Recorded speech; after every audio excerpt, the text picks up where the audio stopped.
സിലബസിലുള്ള കാര്യങ്ങൾ മാക്സിമം വായിച്ചിട്ട് പോവാം. ഇതേ പറ്റത്തുള്ളൂ. അപ്പൊ നമുക്ക് ചെയ്യാൻ പറ്റുന്ന കാര്യം നമ്മൾ ചെയ്യുക. ബാക്കി പിന്നെ ഒരു ജോലി എന്നൊക്കെ പറഞ്ഞ ലക്കിന്റെ കാര്യമാണ്. അപ്പൊ അത് ബാക്കി അതിന്റെ വഴിക്കങ്ങ് പൊക്കോട്ടെ. നമുക്ക് ചെയ്യാൻ പറ്റുന്ന കാര്യങ്ങൾ ചെയ്യാം. അത്രേ ഉള്ളൂ. അപ്പം സിലബസ് ആദ്യം ഒന്ന് പരിചയപ്പെടുത്താം. ഒന്നാമത്തെ ഭാഗം വരുന്നത് salient features of Indian constitution ആണ്. അത് ഇന്ത്യൻ കോൺസ്റ്റിറ്റ്യൂഷനിൽ എന്ത് ക്വസ്റ്റ്യൻ ചോദിച്ചാലും അത് സിലബസിന്റെ ഉള്ളിലാണെന്നും, അതായത് ഔട്ട് ഓഫ് സിലബസ് എന്ന് നമുക്ക് പറയാൻ പറ്റത്തില്ല. പിന്നെ അത്തരത്തിലുള്ള ക്വസ്റ്റ്യൻ ആണ് അവിടെ കൊടുത്തിട്ടുള്ളത്. കാരണം ഒരുവിധ ഇന്ത്യൻ കോൺസ്റ്റിറ്റ്യൂഷനിലെ എല്ലാ ടോപ്പിക്കും അതിനകത്തുണ്ട്. ഒരു ഭാഗം പോലും നമുക്ക് മാറ്റി വെക്കാൻ പറ്റത്തില്ല. അതുകൊണ്ട് അത് നിങ്ങൾ നോക്കണ്ട. പിന്നെ അതിന്റെ എല്ലാ ഭാഗങ്ങളും ഞാൻ അവിടെ കൊടുത്തിട്ടുണ്ട്. ജസ്റ്റ് ഒന്ന് നിങ്ങൾക്ക് വേണമെന്നുള്ളൊരു സ്ക്രീൻഷോട്ട് എടുത്ത് വയ്ക്കുക. നോട്ട് പിന്നീട് ക്ലാസ്സിൽ ഷെയർ ചെയ്യുമായിരിക്കും. പിന്നെ വേണമെന്നുള്ളൊരു ഇപ്പോഴെങ്കിലും സ്ക്രീൻഷോട്ട് എടുത്ത് വെച്ച് ഒന്ന് ജസ്റ്റ് ഒന്ന് വായിച്ചൊക്കെ വെച്ചേക്കാം. രണ്ടാമത് വരുന്നത് സോഷ്യൽ വെൽഫെയർ സ്കീമുകൾ എന്നൊക്കെ പറഞ്ഞിട്ട് പിന്നെ കുറച്ച് സ്കീമുകൾ, കുറച്ച് ആക്ടുകൾ, ഇതൊക്കെ ബേസിക് നിങ്ങൾക്ക് ചെയ്യാൻ പറ്റുന്ന, ഞാൻ പറഞ്ഞില്ല ഇത് ഈ ഒരു മണിക്കൂർ ക്ലാസ് കൊണ്ട് നിങ്ങൾക്ക് ഈ സിലബസ് ഫുള്ള് കവർ ചെയ്യാനൊന്നും ഒരാൾക്ക് സാധിക്കില്ല. പിന്നെ ചെയ്യാൻ പറ്റുന്ന കാര്യം എന്ന് വെച്ചാൽ ഞാൻ സിലബസിലുള്ള കാര്യങ്ങൾ എന്താണെന്ന് പറഞ്ഞാൽ നിങ്ങൾക്ക് സ്വന്തമായിട്ട് നോട്ട് ഉണ്ടാക്കലാണ് ഏറ്റവും എളുപ്പമുള്ള പണി. ചെയ്യാൻ പറ്റുന്നതിൽ ഏറ്റവും എളുപ്പമുള്ള പണി. പിന്നെ മാക്സിമം നമുക്ക് ചെയ്യാൻ പറ്റുന്ന പോലെ മാക്സിമം ക്വസ്റ്റ്യൻസ് വർക്ക്ഔട്ട് ചെയ്യുക. ഇതാണ് നമ്മളിപ്പോൾ ചെയ്യാൻ പോകുന്നത്. അപ്പൊ കുറെ ആക്ട് അവിടെ കൊടുത്തിട്ടുണ്ട്. പിന്നെ ഫുഡ് സെക്യൂരിറ്റി ആക്ട്, എൻവയോൺമെന്റൽ ആക്ട്. അപ്പൊ ഇതിന്റെയൊക്കെ വർഷങ്ങളൊക്കെ ഒന്ന് ഓർത്ത് വെച്ചേക്കാം. പിന്നെ കൊടുത്തിട്ടുള്ള റിനൈസൻസ് ഇൻ കേരള എന്ന് പറഞ്ഞ സംഭവമാണ്. അതിനകത്ത് എല്ലാം കൊടുത്തിട്ട് അവസാനം എക്സെട്ര എന്നും എന്നൊക്കെ കൊടുത്തിട്ടുണ്ട്. അതുകൊണ്ട് തന്നെ നമുക്കൊന്നും ഔട്ട് ഓഫ് സിലബസ് എന്ന് പറയാൻ പറ്റത്തില്ല. പിന്നെ നമുക്ക് സോഷ്യോ റിലീജിയസ് റിഫോം മൂവ്മെന്റ്സ് ഉണ്ട്, സ്ട്രഗിൾസ് ആൻഡ് സോഷ്യൽ റിസോൾട്ട്സ് ഉണ്ട്, അതുപോലെ റോൾ ഓഫ് പ്രസ് ഉണ്ട്, awakening through literature, woman, social change, leaders of renaissance എന്ന് പറഞ്ഞ 10-50 പേരുടെ പേരും കൊടുത്തിട്ടുണ്ട്. എന്നിട്ട് അവസാനം തന്നെ അതേഴ്സ് എന്നും കൊടുത്തിട്ടുണ്ട്, മറ്റുള്ളവരും. പിന്നെ ഏത് ക്വസ്റ്റ്യൻ ചോദിച്ചാലും നമുക്ക് ഔട്ട് ഓഫ് സിലബസ് ആണെന്ന് പറയാൻ പറ്റരുത്. അതാണ് അവരുടെ ഉദ്ദേശം. ഓക്കെ. ഞാനിപ്പോ ഇത് ആദ്യം കാണിച്ചത് നിങ്ങൾക്ക് ഒരു ഐഡിയ കിട്ടാൻ വേണ്ടിയിട്ടാണ്. നിങ്ങൾ എന്തായാലും സിലബസ് ഇതുവരെ കാണാത്ത ആൾക്കാർ ഒന്നെങ്കിൽ ഡൗൺലോഡ് ചെയ്യുക. ഡൗൺലോഡ് ചെയ്തിട്ട് കാര്യങ്ങളൊക്കെ ഒന്ന് വായിച്ചു വെച്ചിട്ട് ബേസിക്, നിങ്ങൾക്കിപ്പോൾ ചിലർക്ക് ജനറൽ പഠിക്കാൻ ഇഷ്ടം ഇല്ലായിരിക്കും, എങ്കിൽ ആ ബേസിക് സംഭവങ്ങളൊന്ന് സിലബസിനകത്തുനിന്ന് കിട്ടുന്ന ക്വസ്റ്റ്യൻസിന്റെ ആൻസർ ബേസിക് ഒരു 5-10 പേജുള്ള ഒരു ബുക്കാക്കി വെച്ചേക്കാം. അത് നമുക്ക് നല്ല ഉപയോഗം ചെയ്യും. പിന്നെ ലിറ്റററി ഫിഗേഴ്സ് എന്ന് പറഞ്ഞ് പ്രത്യേക സാഹിത്യമൊക്കെ കൊടുത്തിട്ടുണ്ട്. അത് ഒരുപാട് പേരുണ്ട്. ഓക്കെ. നമ്മളിപ്പോ കുറെ ക്വസ്റ്റ്യൻസ് ആണ് ഡിസ്കസ് ചെയ്യാൻ പോണത്. പിന്നെ ഞങ്ങൾക്ക് പറ്റുന്ന രീതിയിൽ ആൻസർ ചെയ്യാം കേട്ടോ. ഞാൻ ആ ടോപ്പിക് അനുസരിച്ചിട്ടാണ്, പ്രധാനപ്പെട്ട ടോപ്പിക് എടുത്തിട്ട് ഓരോ ടോപ്പിക്കിനും 10, 20, 30 ക്വസ്റ്റ്യൻസ് അങ്ങനെയാണ് വെച്ചിട്ടുള്ളത്. ഒന്നാമത്തെ ടോപ്പിക്ക് സാധാരണ കൂടുതൽ ക്വസ്റ്റ്യൻസ് വരുന്ന റിനൈസൻസ് ഇൻ കേരള എന്ന് പറഞ്ഞ ഇതിലാണ്. ഓക്കെ. അല്ല ആദ്യത്തെ ക്വസ്റ്റ്യൻ നോക്കാം. ആൻസർ ചെയ്യാൻ പറ്റുന്നവർ നോക്കട്ടെ. നിങ്ങളുടെ ഒരു ഗട്ട് ഫീലിംഗ് അല്ലേ നിങ്ങൾക്ക് ഇപ്പൊ ഇതായിരിക്കും എന്തോന്ന്. ഇപ്പൊ നെഗറ്റീവ് മാർക്കില്ലല്ലോ ഇവിടെ. അപ്പം നിങ്ങളൊന്ന് ചെയ്തേക്കാം. ഒന്നാമത്തെ question, who is the author of the book Brahmashri Sri Narayana Guru, which is selected by the National Academy of Letters to translate into 23rd languages including English? ഒരു പുസ്തകം ബ്രഹ്മശ്രീ നാരായണ ഗുരു എന്ന് പറഞ്ഞ ആ പുസ്തകത്തിന്റെ പേര്. അത് നാഷണൽ അക്കാദമി ഓഫ് ലെറ്റേഴ്സ് എടുത്തിട്ട് അവരെന്ത് ചെയ്തു, 23 ഭാഷകളിലോട്ട് ഒരുമിച്ചങ്ങ് ട്രാൻസ്ലേറ്റ് ചെയ്യാൻ തീരുമാനിച്ചു. അത് ഏത് ബുക്കാണ്? ബ്രഹ്മശ്രീ ശ്രീനാരായണ ഗുരു. അതിന്റെ ഓഥർ ആരാണ് ആ പുസ്തകം എഴുതിയെന്ന് സാധാരണ പരിചയമില്ലാത്ത പേരാണ് ഇതിന്റെ. കുറെ പേര് ആൻസർ ചെയ്യുന്നുണ്ട്. നിങ്ങളുടെ ഒരു ഇഷ്ടത്തിനനുസരിച്ചിട്ടാണ് ഞാൻ പറഞ്ഞ ആൻസർ ചെയ്യാൻ. അപ്പൊ നിങ്ങൾക്ക് ശരിയാണെങ്കിൽ നമുക്കൊരു ശരിയാണെന്നൊരു തോന്നലും വരും. തെറ്റിയാലും കുഴപ്പമില്ല. ആൻസർ ടി ഭാസ്കരനാണ്. ടി ഭാസ്കരന്റെ പുസ്തകമാണ് ബ്രഹ്മശ്രീ ശ്രീനാരായണ ഗുരു എന്നുള്ളത്. നാഷണൽ അക്കാദമി ഓഫ് ലെറ്റേഴ്സ് എടുത്തിട്ടുണ്ട്. 23 ലാംഗ്വേജസിലോട്ട് അത് ട്രാൻസ്ലേറ്റ് ചെയ്തിട്ടുണ്ട്.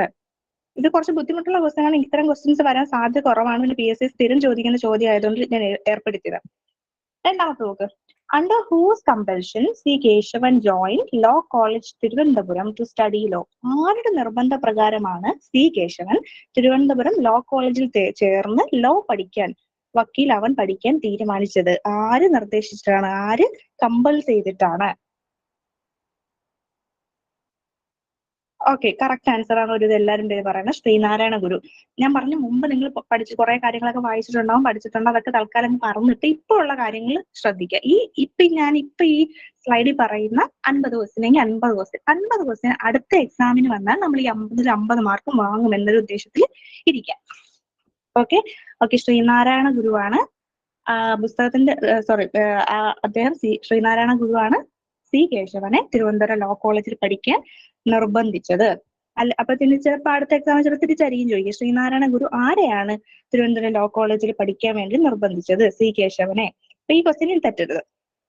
അടുത്തത്, ഫ്രം ഹൂം ചട്ടമ്പി സ്വാമി ലേൺഡ് മർമ്മവിദ്യ. ആരുടെ ഭാഗത്ത് നിന്നാണ്, ആരുടെ കയ്യിൽ നിന്നാണ് ചട്ടമ്പി സ്വാമി മർമ്മവിദ്യ എന്നൊരു കാര്യം പഠിച്ചെടുത്തത്? മർമ്മവിദ്യ, മർമ്മവിദ്യ. ഓക്കെ, എല്ലാരും സി പറയുന്നത് എന്താണെന്ന് എനിക്കറിയാം. കാരണം ചട്ടമ്പി സ്വാമിയുടെ ശിഷ്യനാണ് തൈക്കാടായി. അപ്പൊ അത് നമുക്ക് ഉള്ളത് നമുക്ക് അറിയാന്ന് വെച്ച് കണക്ട് ചെയ്യലാണ് നമ്മൾ സ്ഥിരം ചെയ്യുന്ന ഒരു പരിപാടി. അത് നമ്മൾ സൈക്കോളജിയില് നമ്മളതിനെ അഡാപ്റ്റേഷൻ എന്ന് വിളിക്കുക. അത് നിങ്ങൾ ശ്രദ്ധിക്കേണ്ട. ഓക്കെ, അതിന്റെ ആൻസർ ആത്മാനന്ദ സ്വാമികളാണ്. ആത്മാനന്ദ സ്വാമികളുടെ കയ്യിൽ നിന്നാണ് ചട്ടമ്പി സ്വാമി മർമ്മവിദ്യ പഠിച്ചെടുത്തത്.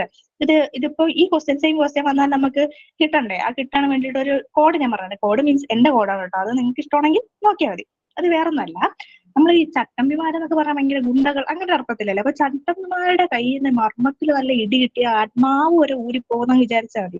ചട്ടമ്പിയുടെ കയ്യിൽ നിന്ന് മർമ്മത്തിൽ നല്ല ഇടി കിട്ടിയാൽ എന്ത് ചെയ്യും? ആത്മാവ് വരെ ഊരിപ്പോവും. അപ്പൊ ആരാണ്? ചട്ടമ്പി സ്വാമികള് മർമ്മവിദ്യ ആരുടെ കയ്യിൽ നിന്നാണ് പഠിച്ചത്? ആത്മാനന്ദ സ്വാമികൾ. ആത്മാവ്, ആത്മാനന്ദ സ്വാമികൾ. ഇനി തെറ്റരുതേ ക്വസ്റ്റ്യൻ. ചട്ടമ്പി സ്വാമി മർമ്മവിദ്യ പഠിച്ചത് ആരുടെ കയ്യിൽ നിന്നാണ്? ആത്മാനന്ദ സ്വാമികൾ. അടുത്തത് എന്താണ്? എന്റെ കോഡാണ്, വെളിയിലൊന്നും പറയരുത് കേട്ടോ. ചട്ടമ്പിയുടെ കയ്യിൽ, നിങ്ങൾ എങ്ങനെയാണ് കണക്ട് ചെയ്താൽ മതി. ചട്ടമ്പിയുടെ കയ്യിൽ നിന്ന് മർമ്മത്തിൽ നല്ല ഇടി കിട്ടിയാൽ ആത്മാവ് പോകുന്നതായിട്ടില്ലേ നമ്മളൊരു കാര്യം പറയുമ്പോൾ അതിന് പറയാറില്ലേ? ചട്ടമ്പിയുടെ കയ്യിൽ നിന്ന് മർമ്മത്തിൽ നല്ല ഇടി കിട്ടിയാല് ആത്മാവ് വരെ പോകും. ചട്ടമ്പി സ്വാമി മർമ്മവിദ്യ പഠിച്ചത് ആത്മാനന്ദ സ്വാമികളുടെ കയ്യിൽ. ഓക്കെ, അടുത്തത്. C Keshavan married Vasanthi, a school teacher who was daughter of the social activist.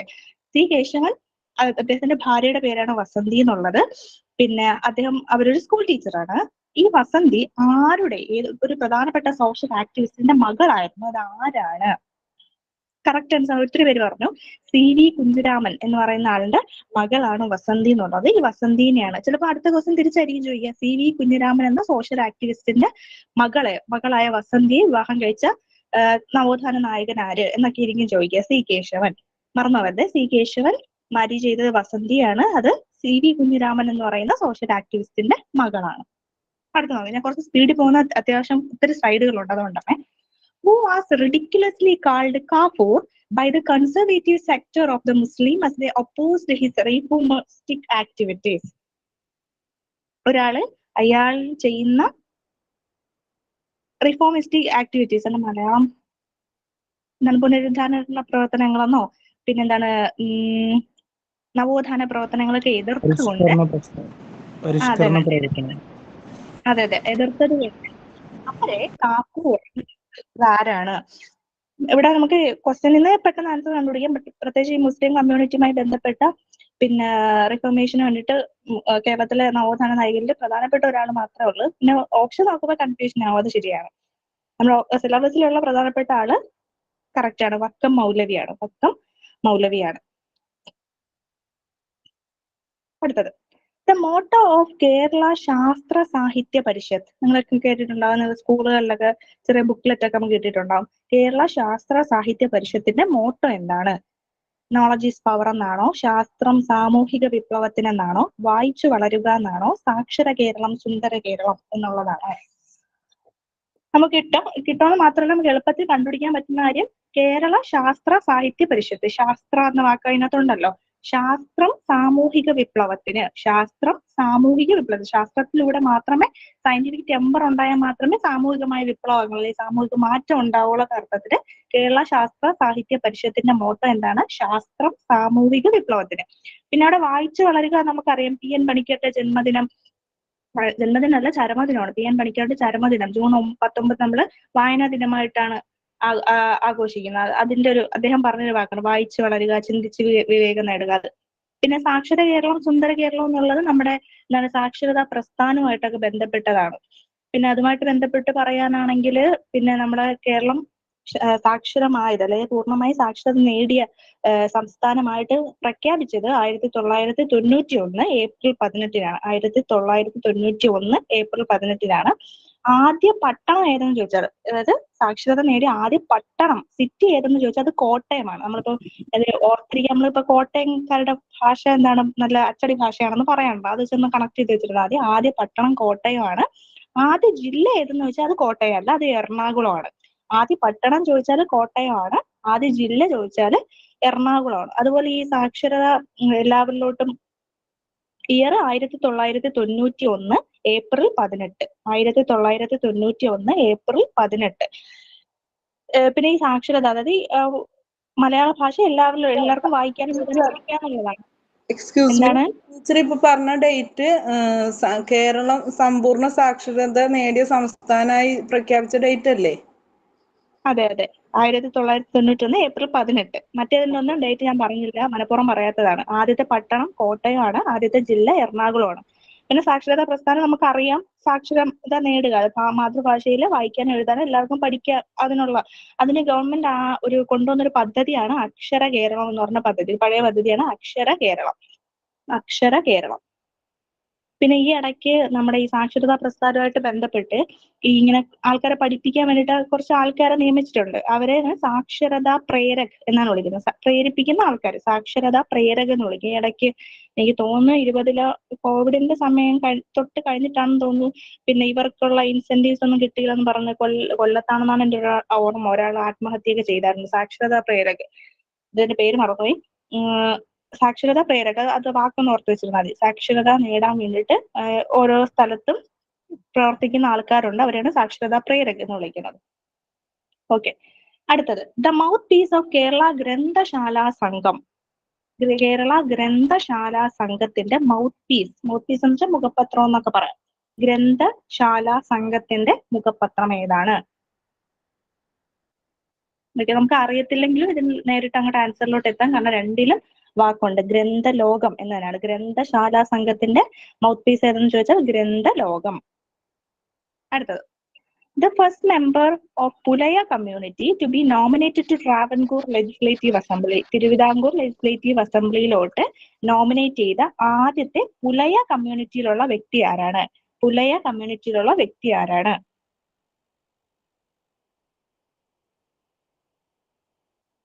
നിങ്ങൾക്ക് ഡൗട്ട് ഉണ്ടായിരിക്കും, എനിക്കറിയാം. പണ്ഡിറ്റ് കറുപ്പനാണോ അയ്യങ്കാളിയാണോ എന്ന് ഡൗട്ട് ഉണ്ടാവും, സ്വാഭാവികമാണ്.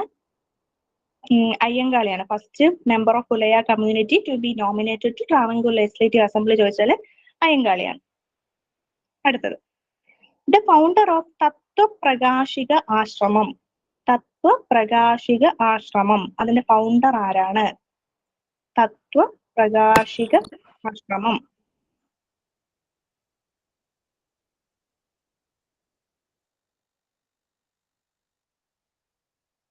അതെ, വാഗ്ഭടാനന്ദനാണ്. പിന്നെ ഇത് ഇപ്പം ഒരു കോഡല്ല, കണക്ട് ചെയ്യാൻ വേണ്ടി പറയാണ്.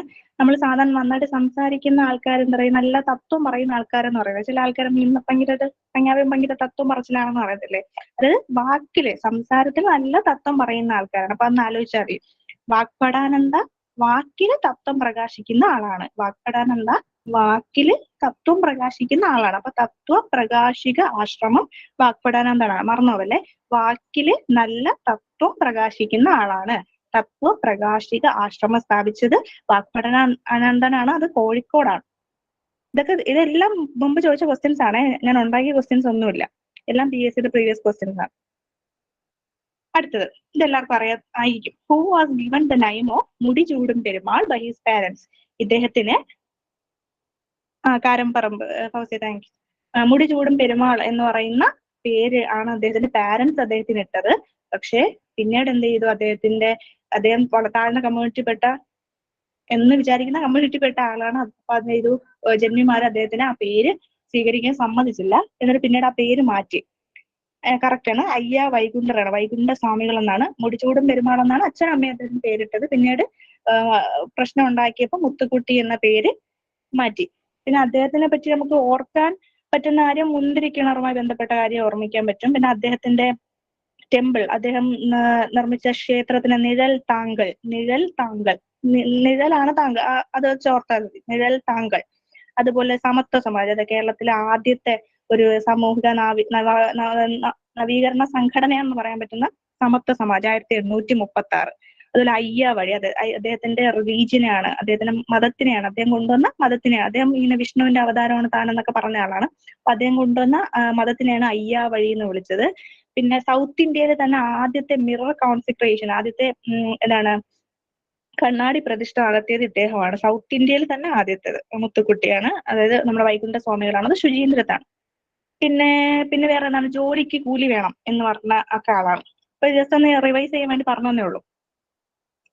അടുത്ത question, Jathikkummi is a famous work of dash. Jathikkummi എന്ന് പറയുന്നത് ആരുടെ ഒരു വർക്കാണ് ജാതിക്കുമ്മി? ഇത് സ്ഥിരം ചോദിക്കുന്ന ക്വസ്റ്റ്യൻ ആണ്. ജാതിക്കുമ്മി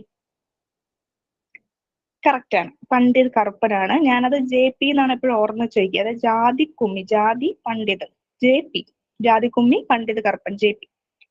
ജാതിക്കുമ്മി പണ്ഡിത് കറുപ്പൻ. ഇപ്പൊ തന്നെ പറഞ്ഞു പഠിച്ചോണേ, ജാതിക്കുമ്മി പണ്ഡിത് കറുപ്പൻ. അടുത്തത്, who studied at the pathashala of പേട്ടയിൽ Raman Pillai Asan and became the monitor of the class. Who studied at the pathashala of പേട്ടയിൽ Raman Pillai Asan and became the monitor of the class. ഇതറിയാന്നുള്ളത് തന്നെ, ചട്ടമ്പി സ്വാമികളാണ്. ഇത് തിരിച്ചു മറിച്ചൊക്കെ ഈ ക്വസ്റ്റ്യൻ ചോദിക്കേ. പേട്ടയിൽ രാമൻ പിള്ള ആശാന്റെ സ്കൂളിന് പറയുന്ന പേരെന്താണ്? പാഠശാല. അതുപോലെ അദ്ദേഹത്തിന്റെ ശിഷ്യൻ ആരായിരുന്നു? ചട്ടമ്പി സ്വാമികൾ. നമ്മള് ക്ലാസ്സിലെ ലീഡർ എന്ന് പറയുന്ന പോലെ, പിന്നെ ആ സ്കൂളിലെ ലീഡർ അല്ലെങ്കിൽ മോണിറ്റർ, അതിനാണ് ആ ചട്ടമ്പി എന്ന വാക്ക് തന്നെ അങ്ങനെ കിട്ടിയതാണ്. അടുത്തത്, not for argument but to know and inform others. These words were the theme of the conference held at the Dash under the leadership of Srinarayana Guru in 1924. ഇതിനകത്ത് കുറെ ക്വസ്റ്റ്യൻസിന്റെ ഉള്ള ആൻസർ ആ ക്വസ്റ്റ്യന് തന്നെ കിടപ്പുണ്ട്. കറക്റ്റ് ആണ്.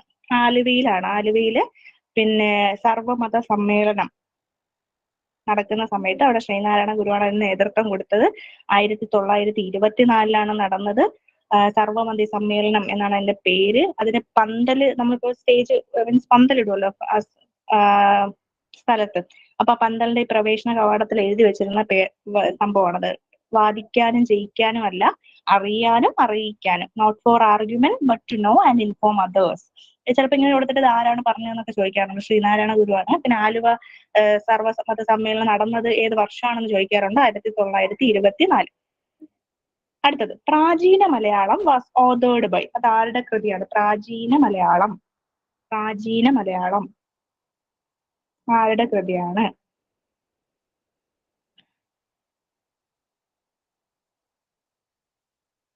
Correct ആണ്, ചട്ടമ്പി സ്വാമികളുടെയാണ്. ഞാനത് ഓർത്തിരിക്കുന്നതെന്ന് വെച്ചാല്, നമ്മളിപ്പം ഇപ്പൊ ഉള്ള ചട്ടമ്പികളെയൊക്കെ നമ്മൾ ചട്ടമ്പിമാരെന്നല്ലല്ലോ, ഗുണ്ടകള് അങ്ങനെയൊക്കെയല്ലേ വിളിക്കുക.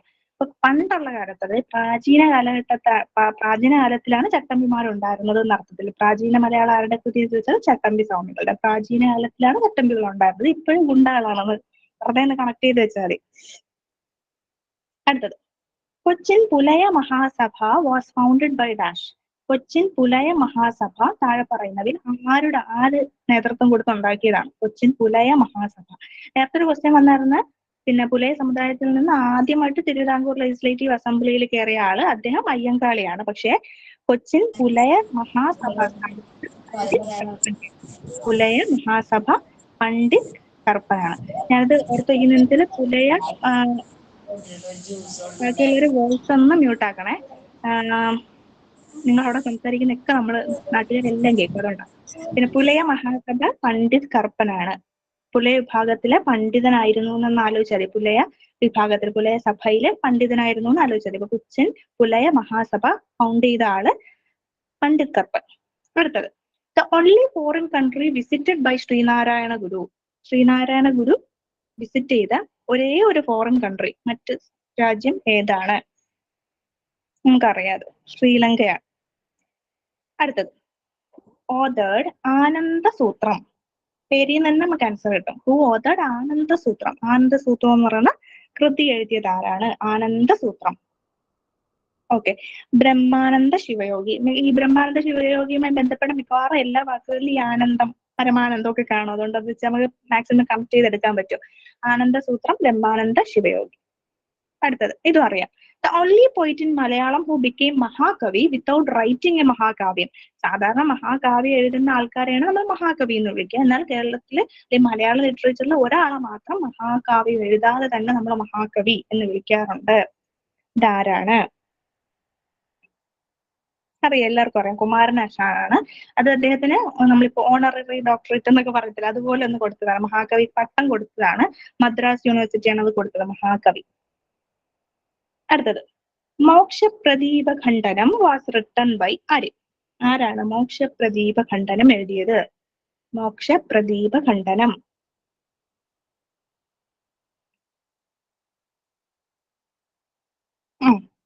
കറക്റ്റ് ആണ്. ഇത് കുറെ പേര് ഇങ്ങനെ ആൻസർ ചെയ്യുമ്പോൾ കുറെ പേര് വിചാരിക്കും പഠിച്ചോനെ എനിക്കിതൊന്നും അറിയത്തില്ലല്ലോ എന്ന്. പഠിക്കണ്ട, ഇതിങ്ങനെയൊക്കെ തന്നെ പഠിക്കുന്നത്. മോക്ഷപ്രദീപ ഖണ്ഡനം ചട്ടമ്പി സ്വാമികളാണ്. ഞാൻ ഇങ്ങനെ ആലോചിക്കുന്നത് വെച്ചാല് ചട്ടമ്പി സ്വാമി മോക്ഷം കിട്ടാൻ ആഗ്രഹിച്ചു.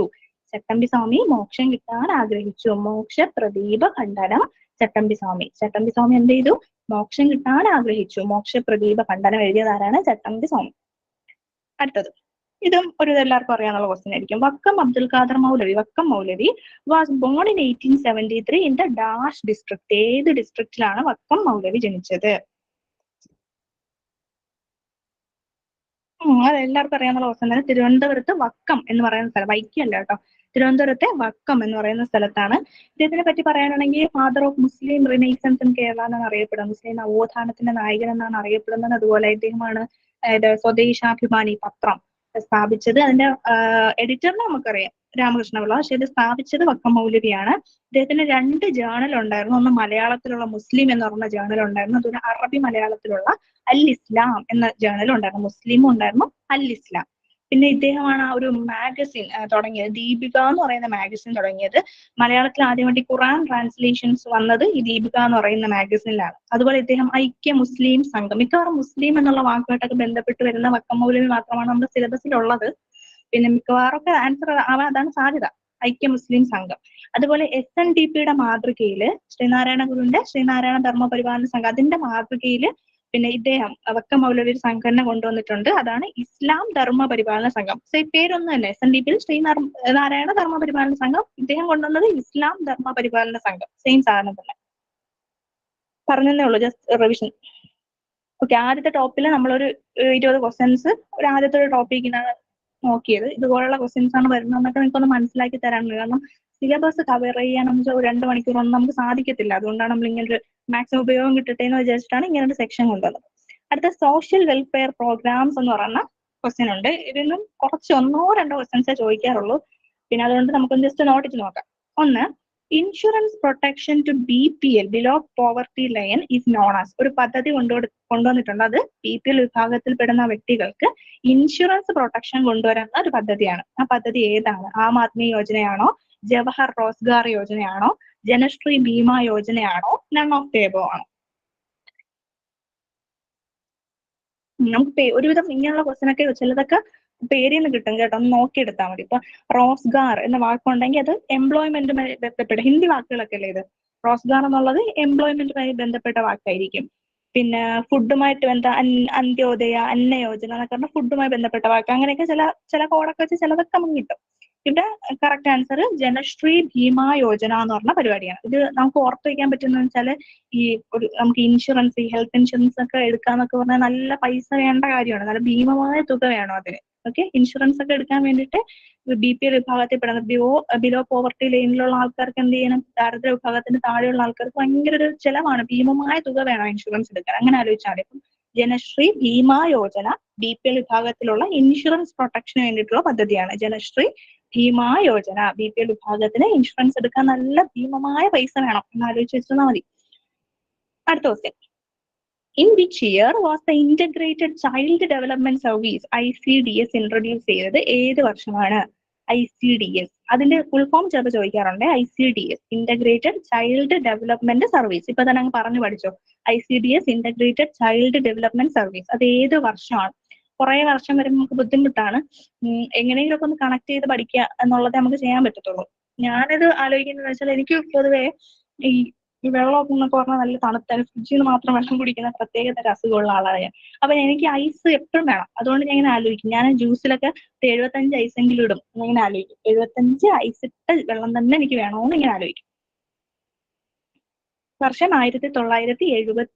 75 ഐസിട്ട വെള്ളം തന്നെ വേണം.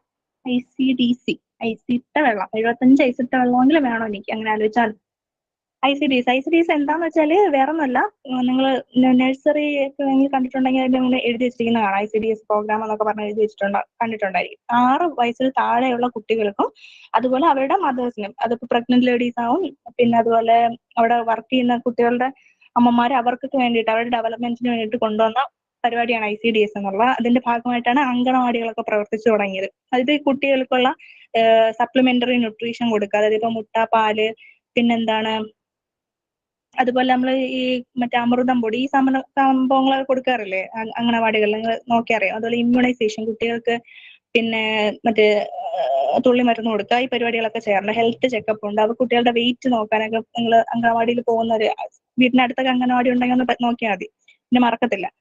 അപ്പൊ ഇതാണ് ICDS എന്ന് പറയുന്ന programme.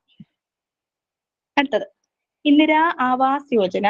Indira Awas Yojana was launched in the year. Indira Awas Yojana, ഇതിന്റെ ഒന്നാമത്തെ കാര്യം ഇതിന്റെ പേരിൽ നിന്ന് കിട്ടും, ആവാസ് യോജന. അപ്പൊ ആവാസ് എന്ന് വെച്ചാൽ എന്താണ്, സ്ഥലം എന്ന അർത്ഥത്തിൽ നമ്മൾ താമസിക്കുന്ന സ്ഥലം, വസിക്കുന്ന സ്ഥലം. അപ്പൊ വീടുമായി ബന്ധപ്പെട്ട് എന്താണെന്ന് മനസ്സിലായി, അങ്ങനെ ഒന്ന് മനസ്സിലാക്കാൻ ശ്രമിക്കണം കേട്ടോ. ഇന്ദിരാ ആവാസ് യോജന അത് ഏത് വർഷമാണെന്ന് വർഷം പഠിക്കാൻ എനിക്ക് പ്രത്യേകിച്ച് കോളൊന്നും കിട്ടിയില്ല. പിന്നെ ഇത് നിങ്ങളൊന്ന് പഠിച്ചു വെച്ചോണേ. ഇന്ദിരാ ആവാസ് യോജന 1985-ലാണ്. ഇന്ദിരാ ആവാസ് യോജന 1985-ലാണ്. ഇത് ഇന്ദിരാഗാന്ധിയുടെ പേര് അതിനകത്തുണ്ട്, പക്ഷെ ഇത് കൊണ്ടുവന്ന ആള് രാജീവ് ഗാന്ധിയാണ്. പിന്നെ ഇന്ദിരാഗാന്ധി അല്ല, ഇന്ദിരാഗാന്ധിയുടെ പേരിട്ടതാണ്, രാജീവ് ഗാന്ധിയാണ് ഇത് കൊണ്ടുവന്നത്. അതായത് എന്താണ്, BPL വിഭാഗത്തിൽ പെടുന്ന ആൾക്കാർക്ക് പിന്നെ വീട് വെക്കാൻ വേണ്ടിയിട്ടുള്ള പിന്നെ പൈസ ഇങ്ങനെ ഫണ്ട് കൊടുക്കുക, നമ്മളിപ്പോ ലൈഫ് മിഷനൊക്കെ ഇല്ലേ, അതുപോലെ. ഇത് ഇന്ദിരാ ആവാസ് യോജന എന്നായിരുന്നു ഇതിന്റെ പേര്, റൂറൽ ഹൗസിംഗ് സ്കീം എന്ന് ഇംഗ്ലീഷിൽ പറയാം. അത് 2015 ആയപ്പോഴത്തേക്കും നമ്മുടെ പ്രധാനമന്ത്രി എന്നല്ല, പുള്ളിക്കാരൻ സ്ഥിരം ചെയ്യുന്ന പരിപാടി, പഴയുള്ള പരിപാടിനെ എല്ലാം എടുക്കുക, പേര് മാറ്റുക എന്നുള്ള, പേര് മാറ്റി സ്വന്തം പേരിലാക്കുക. അത് തന്നെ ഇദ്ദേഹം അതിലും ചെയ്തു. ഇന്ദിരാ ആവാസ് യോജന ഇപ്പൊ സാധനം ഇല്ല, ഇപ്പൊ അതുള്ളത് പ്രധാനമന്ത്രി ഗ്രാമീൺ ആവാസ് യോജന എന്നാണ്. പ്രധാനമന്ത്രി ഗ്രാമീൺ ആവാസ് യോജന എന്നാണ് ഇപ്പൊ അതിന്റെ പേര്. ഇന്ദിരാഗാന്ധി ആവാസ് യോജന ഇപ്പൊ ഇല്ല, പ്രധാനമന്ത്രി ഗ്രാമീൺ ആവാസ് യോജനയാണ് ഇപ്പോൾ ഉള്ളത്. 2015-ലാണ് ഈ പേര് മാറ്റിയത്. 2014 പുള്ളി വന്ന് 2015 പേര് മാറ്റി.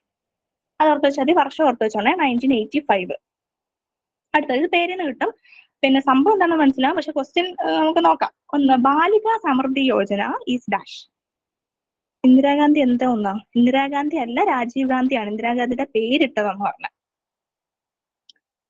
പിന്നെ ബാലികാ സമൃദ്ധി യോജന അത് എന്താണെന്ന് മനസ്സിലായാല് എന്നാണ് ക്വസ്റ്റ്യൻ നമുക്ക് ആൻസർ ചെയ്യാൻ പറ്റുള്ളൂ. ഫുള്ളി സെൻട്രലി സ്പോൺസേർഡ് സ്കീമാണോ അതോ സ്റ്റേറ്റ് സ്പോൺസേർഡ് സ്കീമാണോ, അത് 50% സെന്ററും പിന്നെ 50% സ്റ്റേറ്റും ആണോ പൈസ കൊടുക്കുന്നത്, അങ്ങനെയാണ് ക്വസ്റ്റ്യൻ.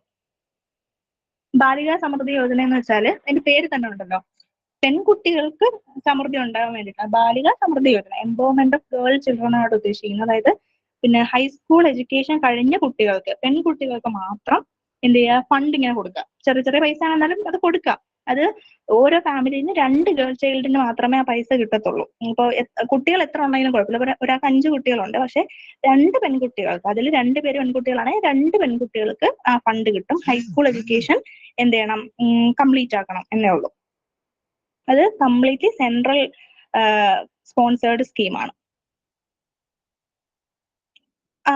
ബോയ്സിന് സ്കീം അത് വേണ്ടെന്ന് വെച്ചാലേ, ബോയ്സിന് മിക്കവാറും എല്ലാ ആൾക്കാരും ആ സമയത്ത് സ്കൂളിൽ പോകുന്നുണ്ടായിരുന്നു. ഗേൾസിനാണ് എന്ത് ചെയ്യുന്നില്ല, ബാലവിവാഹങ്ങൾ ഇഷ്ടംപോലെ ഉണ്ടായിരുന്നു. അതുപോലെ പിന്നെ അവർക്ക് സ്കൂളിൽ പോകാനുള്ള സംഭവം ഇല്ല. അപ്പൊ ഈ പെൺകുട്ടികളെ പിന്നെ നേരത്തെ വിവാഹം കഴിച്ച് അയപ്പിക്കുക, അല്ലെങ്കിൽ പിന്നെ പെൺകുട്ടിയാണെന്ന് അറിഞ്ഞ സമയം തന്നെ മാൽന്യൂട്രീഷൻ കാരണം ഇഷ്ടംപോലെ പെൺകുട്ടികളൊക്കെ മരണപ്പെട്ടിട്ടുണ്ട്. കാരണം അവരെ വളർത്തിയ ഉപയോഗം ഇല്ല എന്നുള്ളൊരു കോൺസെപ്റ്റാണ്. അതുകൊണ്ട് അങ്ങനെ ഇരുന്ന സമയത്താണ് ഗവൺമെന്റ് ചെയ്ത് പെൺകുട്ടികളുടെ മരണനിരക്ക് കുറയ്ക്കാനും കുട്ടികളുടെ സ്കൂളിലെ പോക്കുള്ള നിലവാരം കൂട്ടാൻ വേണ്ടിയിട്ടും ഹൈസ്കൂൾ എഡ്യൂക്കേഷൻ എങ്കിലും കുട്ടികൾക്ക് കിട്ടണമെന്ന രീതിയിൽ ആദ്യം കൊണ്ടുവന്നതാണ് ബാലികാ സമൃദ്ധി യോജന എന്നുള്ളത്. അടുത്തത് national rural employment guarantee act. അത് ഏത് വർഷമാണ്? National rural employment guarantee act. National rural employment guarantee act നമ്മുടെ തൊഴിലുറപ്പ് പദ്ധതി എന്നൊക്കെ നമ്മൾ എളുപ്പത്തിൽ പറയാം. കറക്റ്റ് ആണ്, 2005-ആണ്. നമ്മളിപ്പം അമ്മൂമ്മമാരൊക്കെ ഇങ്ങനെ പറയണ കേട്ടിട്ടില്ലേ, തൊഴിലുറപ്പില്ലാതെ കയ്യിൽ 5-ന്റെ പൈസ ഇല്ലാന്ന് പറയുന്ന കേട്ടിട്ടില്ലേ? തൊഴിലുറപ്പ് ജോലി ഇല്ലാത്തോട്ട് കയ്യില് 5ന്റെ പൈസ ഇല്ല. അപ്പൊ national rural employment guarantee act 2005, 5ന്റെ പൈസ ഇല്ലാന്ന് ആലോചിച്ചാൽ. അടുത്തത്, which is the thrust area of prime minister's Rozgar Yojana? Prime minister Rozgar യോജനയുടെ പ്രധാനപ്പെട്ട അവർ ഉദ്ദേശിക്കുന്ന ഏത് വിഭാഗത്തിലോട്ട് ഇറങ്ങി ചെല്ലാനാണ് താഴെ പറയുന്നവരിൽ? പേരിന് കിട്ടും, പ്രൈം മിനിസ്റ്റേഴ്സ് റോസ്ഗാർ യോജന. റോസ്ഗാർ എന്ന വാക്ക് എന്തുമായി ബന്ധപ്പെട്ടതാണെന്ന് ഞാൻ നേരത്തെ പറഞ്ഞായിരുന്നു. കറക്റ്റ് ആണ്. Unemployed youth. റോസ്ഗാർ എന്ന വാക്ക് ഏത് പരിപാടിയിൽ വന്നാലും അത് എംപ്ലോയ്മെന്റുമായി ബന്ധപ്പെട്ടതായിരിക്കും. അപ്പൊ അൺഎംപ്ലോയിഡ് യൂത്തിന് വേണ്ടിയിട്ട് അവർക്ക് ജോലി അവസരങ്ങൾ ഉണ്ടാക്കാനൊക്കെ വേണ്ടിയിട്ട് കൊണ്ടുവന്ന സ്കീമിന്റെ പേരാണ് prime minister's Rozgar Yojana. Employment for the rural poor. ഇത് വാജ്പേയി സർക്കാരാണ് കൊണ്ടുവന്നത്. അടുത്തത്, ഇതും വല്ലപ്പോഴൊക്കെ ചോദിക്കാറുള്ള NREGP. അതിന്റെ ഫുൾ ഫോം എന്താണെന്ന് എക്സ്പാൻഡ് ചെയ്യുക. നമുക്ക് അറിയാവുന്നുള്ളത് എന്നാന്ന് ശ്രദ്ധിക്കണമെന്നേ ഉള്ളൂ. Option NREGP. നമ്മളിപ്പോ ക്വസ്റ്റ്യൻ ഇപ്പൊ പറഞ്ഞത് നമുക്ക് പെട്ടെന്ന് എക്സാമിന് വരെ കിട്ടണമെന്നില്ല. മാത്രമല്ല ഇതിലെ ഓപ്ഷൻ നല്ല എളുപ്പത്തിലുള്ള ഓപ്ഷനൊക്കെ തന്നെ. PSC ആകുമ്പോഴത്തേക്ക് അവർ നമ്മളെ തെറ്റിക്കണമെന്ന് വിചാരിക്കുന്നുണ്ട് ഇത്ര എളുപ്പമുള്ള ഓപ്ഷൻ ആയിരിക്കത്തില്ല. Correct. National rural employment guarantee programme, NREGP. വർഷം മറന്നോ? 2005. കയ്യിൽ 5ന്റെ പൈസ ഇല്ല. 2005. അടുത്തത്, when was Antyodaya Anna Yojana launched? Antyodaya Anna Yojana launch ചെയ്ത വർഷം ഏത്? അന്ത്യോദയ അന്ന യോജന ഫുഡുമായി ബന്ധപ്പെട്ട കാര്യമാണെന്ന് നിങ്ങൾക്ക് മനസ്സിലായി. അന്ത്യോദയ അന്ന യോജന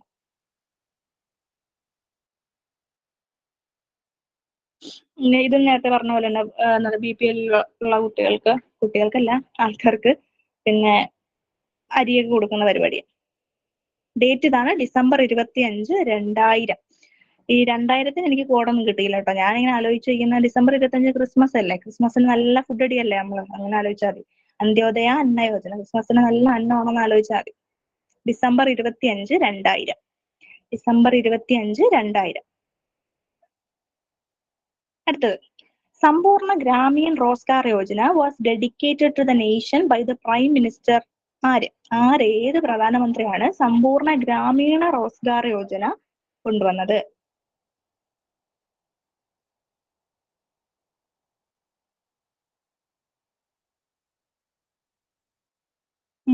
നേരത്തെ പറഞ്ഞായിരുന്നു, ശ്രീ അടൽ ബിഹാരി വാജ്പേയി. 2001 വന്ന പരിപാടിയാണ് സമ്പൂർണ്ണ ഗ്രാമീണ റോസ്ഗാർ യോജന. റൂറൽ ഡെവലപ്മെന്റിന് വേണ്ടിയിട്ടാണ്. പൂർണ്ണമായിട്ടുള്ള ഗ്രാമീണ റൂറൽ ഏരിയ റോസ്ഗാർ എംപ്ലോയ്മെന്റുമായി ബന്ധപ്പെട്ടാണെന്ന് ഞാൻ നേരത്തെ പറഞ്ഞ യോജന മീൻസ് സ്കീം, അത്രേ ഉള്ളൂ. അടൽ ബിഹാരി വാജ്പേയി. അടുത്തത്, ഇതെല്ലാവർക്കും അറിയാവുന്നുള്ള തന്നെ, ശ്രദ്ധിച്ചു വായിക്കണമെന്നേ ഉള്ളൂ. Micro credit, entrepreneurship and empowerment are 3 important components of dash. താഴെ പറയുന്ന ഏത് പരിപാടിയുടെ പ്രധാനപ്പെട്ട 3 തീമുകളാണ് മൈക്രോ ക്രെഡിറ്റ്, എന്റർപ്രീനർഷിപ്പ്, എംപവർമെന്റ്?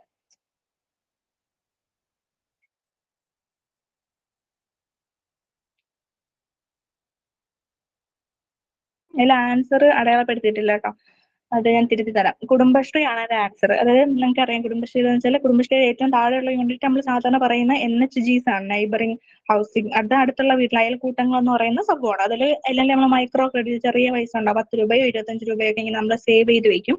അതുപോലെ ഈ കുടുംബശ്രീയുമായി ബന്ധപ്പെട്ട് ഇപ്പോൾ കുറെ എന്റർപ്രീനേഴ്സ് വളർന്നു വന്നിട്ടുണ്ട്. പിന്നെ എന്താണ്, കൃഷി, അതുപോലെ ഹോട്ടൽസ്, അതൊക്കെ തുടങ്ങിയിട്ടില്ലേ. അപ്പൊ സ്ത്രീകളുടെ എംപവർമെന്റിന് വേണ്ടി ഈ 3 പ്രധാനപ്പെട്ട കോമ്പോണൻസ് കുടുംബശ്രീയുമായി ബന്ധപ്പെട്ടതാണ്.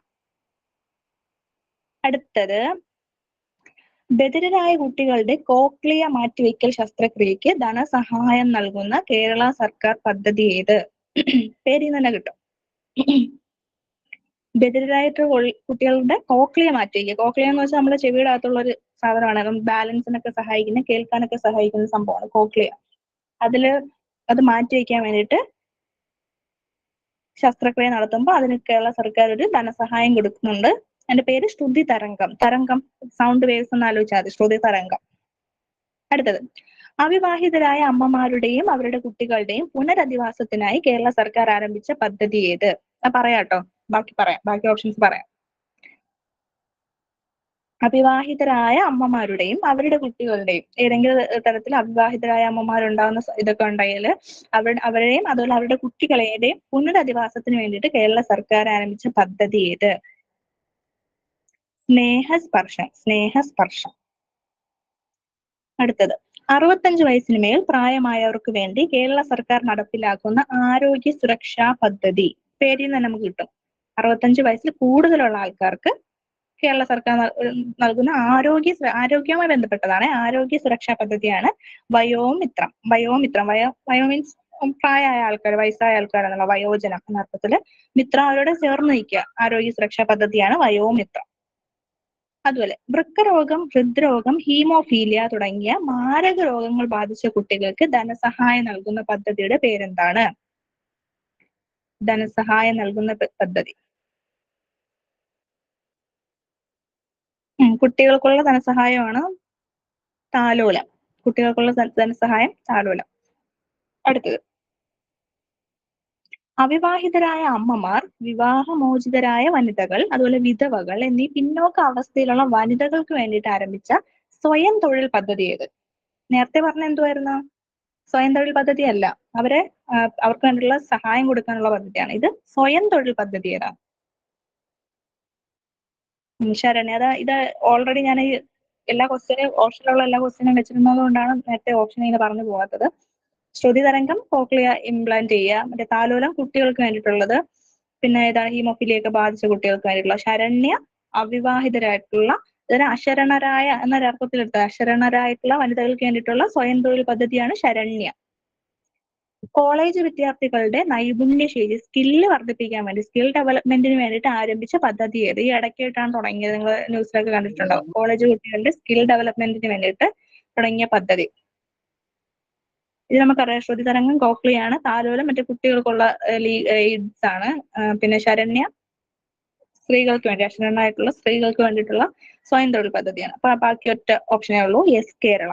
യെസ് കേരളയാണ് കോളേജ് വിദ്യാർത്ഥികളുടെ സ്കിൽ ഡെവലപ്മെന്റിന് വേണ്ടിയിട്ട് ആരംഭിച്ച പദ്ധതി.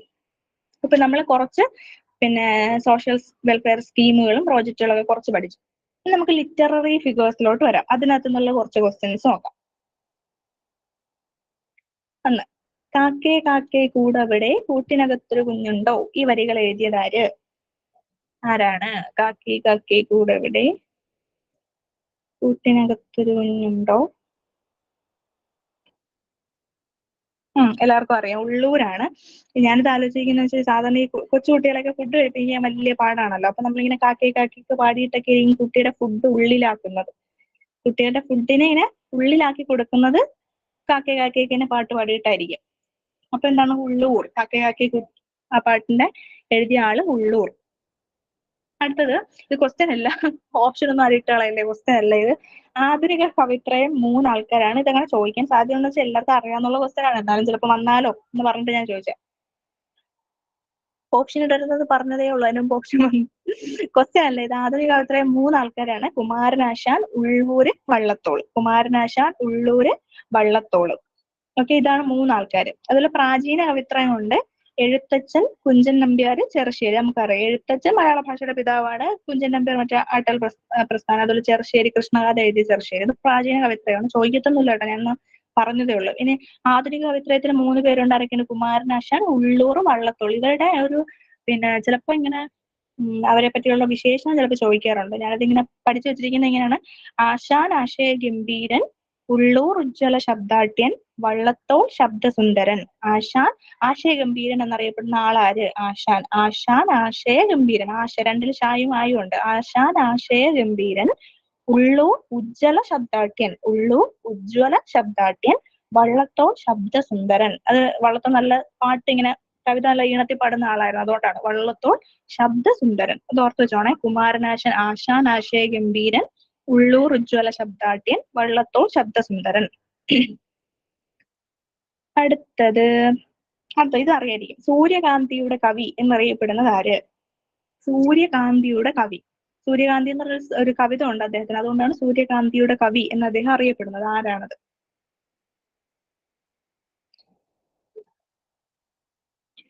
സൂര്യകാന്തിയുടെ കവി. ജി ശങ്കരക്കുറുപ്പാണ് സൂര്യകാന്തിയുടെ കവി. എനിക്ക് തോന്നുന്നത് നമ്മുടെ ഏതോ ഒരു മലയാളം ടെക്സ്റ്റ് ബുക്കിൽ, ഹൈസ്കൂളിലാണെന്ന് ഓർമ്മയില്ല, മലയാളം ടെക്സ്റ്റ് ബുക്കിൽ കവിതയുണ്ട്. അതിങ്ങനെയാണ്: മന്ദമന്ദമെൻ താഴും മുക്തമാ മുഖം പൊക്കി സുന്ദര ദിവാകരൻ ചോദിച്ചു മധുരമായി, ആരു നീ അനുജത്തി നിർനിമേഷമേന്തയാൽ തേര് പോകവേ നേരെ നോക്കി നിൽക്കുന്നു ദൂരെ എന്ന് പറഞ്ഞൊരു കവിതയുണ്ട്. എനിക്കിത് കണ്ടപ്പോൾ എനിക്ക് നല്ല ഓർമ്മയുണ്ട്. ഏതോ ഒരു ടെക്സ്റ്റിൽ എവിടെയോ പഠിച്ചാണ് ഓർമ്മയുണ്ട്. സൂര്യകാന്തിയുടെ കവി, ഇങ്ങനെ സൂര്യകാന്തി എന്ന് പറഞ്ഞ കവിത എഴുതി, സൂര്യനും പിന്നെ സൂര്യകാന്തി തമ്മിലുള്ള പ്രണയം പറയുന്ന ഒരു കവിതയാണ്. അപ്പൊ കാന്തി എന്ന് പറഞ്ഞ പേരിൽ കവിത എഴുതിയത് കൊണ്ടാണ് ഇദ്ദേഹത്തിന് സൂര്യകാന്തിയുടെ കവി എന്ന് വിളിക്കുന്നത്. ആ കവിതയില് പിന്നെ നമുക്ക് എപ്പോഴും എക്സാമിനൊക്കെ ഇങ്ങനെ ഇടയ്ക്ക് ചോദിക്കാറുണ്ട്, ഈ വരിയുണ്ട്: സ്നേഹത്തിൽ നിന്നില്ലല്ലോ മറ്റൊന്നും ലഭിച്ചിടാൻ, സ്നേഹത്തിന് ഫലം സ്നേഹം, ജ്ഞാനത്തിൻ ഫലം ജ്ഞാനം എന്ന് പറയുന്ന ഇത് വരിയൊക്കെ ഇതിനകത്തുള്ളതാണ്. ഞാൻ എപ്പോഴും അത് കാണാതെ പഠിച്ചാൽ എനിക്ക് ഓർമ്മയുണ്ട്, ഏതോ സ്കൂൾ ടെക്സ്റ്റ് ബുക്കിൽ ഉള്ളതാണ്. അപ്പൊ സൂര്യകാന്തിയുടെ കവി ജി ശങ്കരക്കുറുപ്പ്. അടുത്തത്, രമണരിലെ നായകൻ ഒരു കവിയുടെ പ്രതിരൂപമാണെന്ന് കരുതപ്പെടുന്നു. അത് ആരുടെ പ്രതിരൂപമാണ്? രമണൻ എന്ന് പറയുന്ന ഒരു കവിത, അതിനകത്ത് ഒരു നായകൻ അത് വേറൊരാളിന്റെ പ്രതിരൂപമാണ്, വേറൊരാളിനെ പറ്റിയിട്ടാണ് ഇദ്ദേഹം അത് എഴുതിയത് എന്ന് പറയുന്നു. ഒന്നാമത്തെ രമണൻ എഴുതിയത് ചങ്ങമ്പുഴയാണ്. രമണൻ എഴുതിയത് ചങ്ങമ്പുഴയാണ്. അതൊരു വിലാപ കാവ്യമാണ്, വേറൊരാളിനെ പറ്റിയിട്ട് അദ്ദേഹം മരണപ്പെട്ടപ്പോൾ എഴുതിയ കവിത. അപ്പൊ അത് ആരെ പറ്റിയിട്ടാണെന്നാണ് പറയുന്നത്. രണ്ട് കവിമാരെ ആൻസർ ആദ്യം പറയാം. ഇടപ്പള്ളി രാഘവൻ പിള്ളയാണ്. രണ്ട് കവിമാരെയാണ് നമ്മൾ ഇടപ്പള്ളി കവികൾ എന്ന് വിളിക്കുന്നത്. ഒന്ന് പിന്നെ ചങ്ങമ്പുഴയും അതുപോലെ ഇടപ്പള്ളി രാഘവൻ പിള്ളയുമാണ്, ഇവ രണ്ടുപേരെ. അതുകൊണ്ട് ഇപ്പൊ ഈ ഈ ചങ്ങമ്പുഴ ഈ ഇടപ്പള്ളി രാഘവൻ പിള്ള മരണപ്പെടുന്ന സമയത്ത് ഒരു വിലാപ കാവ്യം എഴുതി, റസ എഴുതി, ഹൻസാക്ക് എഴുതുന്ന പോലെ. ആ കവിതയാണ് രമണൻ എന്നുള്ളത്.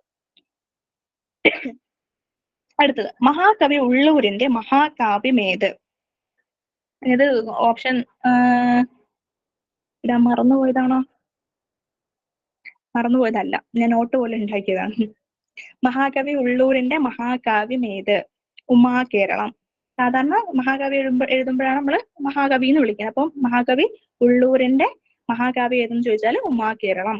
അടുത്തത്, ഒളിവിലെ ഓർമ്മകൾ എഴുതിയതാര്? ഒളിവിലെ ഓർമ്മകൾ ഇതെപ്പോഴും PSC ചോദിക്കുന്നതാണ്. ഒളിവിലെ ഓർമ്മകൾ, അതെ, തോപ്പിൽ ഭാസിയുടേതാണ് ഒളിവിലെ ഓർമ്മകൾ. ഇനി, who is written the book ഒരു ദേശത്തിന്റെ കഥ? ഒരു ദേശത്തിന്റെ കഥ എന്ന് പറയുന്ന പുസ്തകം എഴുതിയതാരാണ്? ഒരു ദേശത്തിന്റെ കഥ.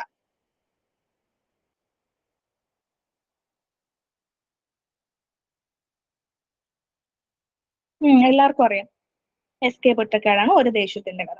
അടുത്തത്, who is written the book Neermathalam Poothakalam? Neermathalam Poothakalam എന്ന് പറയുന്ന പുസ്തകം എഴുതിയതാരാണ്?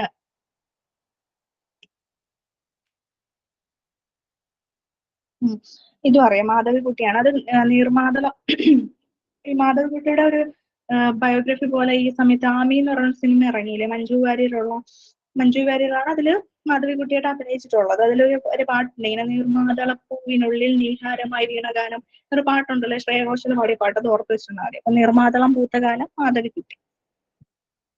അടുത്തത്, പ്രൊഫസർ MK സാനുവിന് വയലാർ അവാർഡ് നേടിക്കൊടുത്ത കൃതി ഏതാണ്? പ്രൊഫസർ MK സാനുവിന് വയലാർ അവാർഡ് നേടിക്കൊടുത്ത കൃതി ഏതാണ്? ഇത് ഒത്തിരി നീളമുള്ള പേരാണ്, പക്ഷെ എപ്പോഴും സ്ഥിരം PSC എക്സാമുകളിലൊക്കെ കാണുന്ന ഒരു പേരാണ്. ഒരാളിനെ പറ്റിയിട്ട് എഴുതിയ പുസ്തകമാണ്. ഞാൻ പറയാം എന്താണെന്ന്. അത് ചങ്ങമ്പുഴ കൃഷ്ണപിള്ള നക്ഷത്രങ്ങളുടെ സ്നേഹഭാചനം എന്ന് പറയാം. ഇത് ക്വസ്റ്റ്യൻ അല്ലാണ്ടൊക്കെ ചോദിക്കും കേട്ടോ. ചങ്ങമ്പുഴ കൃഷ്ണപിള്ളയെ നക്ഷത്രങ്ങളുടെ സ്നേഹഭാചനം എന്ന് വിളിച്ചത് ആരാണ്? അങ്ങനെ ചോദിക്കാറുണ്ട്. Professor MK Sanu. അത് ഇദ്ദേഹത്തിന്റെ പുസ്തകത്തിന്റെ പേരാണ്. ഇദ്ദേഹം കുറെ പുസ്തകങ്ങൾ എഴുതുമ്പോൾ ഇങ്ങനെ ആളിന്റെ പേര് പിന്നെ അദ്ദേഹത്തിന്റെ ഒരു നല്ലൊരു ഭംഗിയുള്ള സാധനം ഇങ്ങനെ കൊടുക്കാറുണ്ട് ഹെഡിങ് ആയിട്ട്. അതാണ് ഇത് ചങ്ങമ്പുഴ കൃഷ്ണപിള്ള നക്ഷത്രങ്ങളുടെ സ്നേഹഭാചനം എന്ന കൃതിക്കാണ് പ്രൊഫസർ MK സാനുവിന് വയലാർ അവാർഡ് കിട്ടുന്നത്. അടുത്തത്, ഇതറിയാന്നുള്ള ക്വസ്റ്റ്യൻ. കയർ റിട്ടൺ ബൈ, കയർ ആരാണ് എഴുതിയത്? കയർ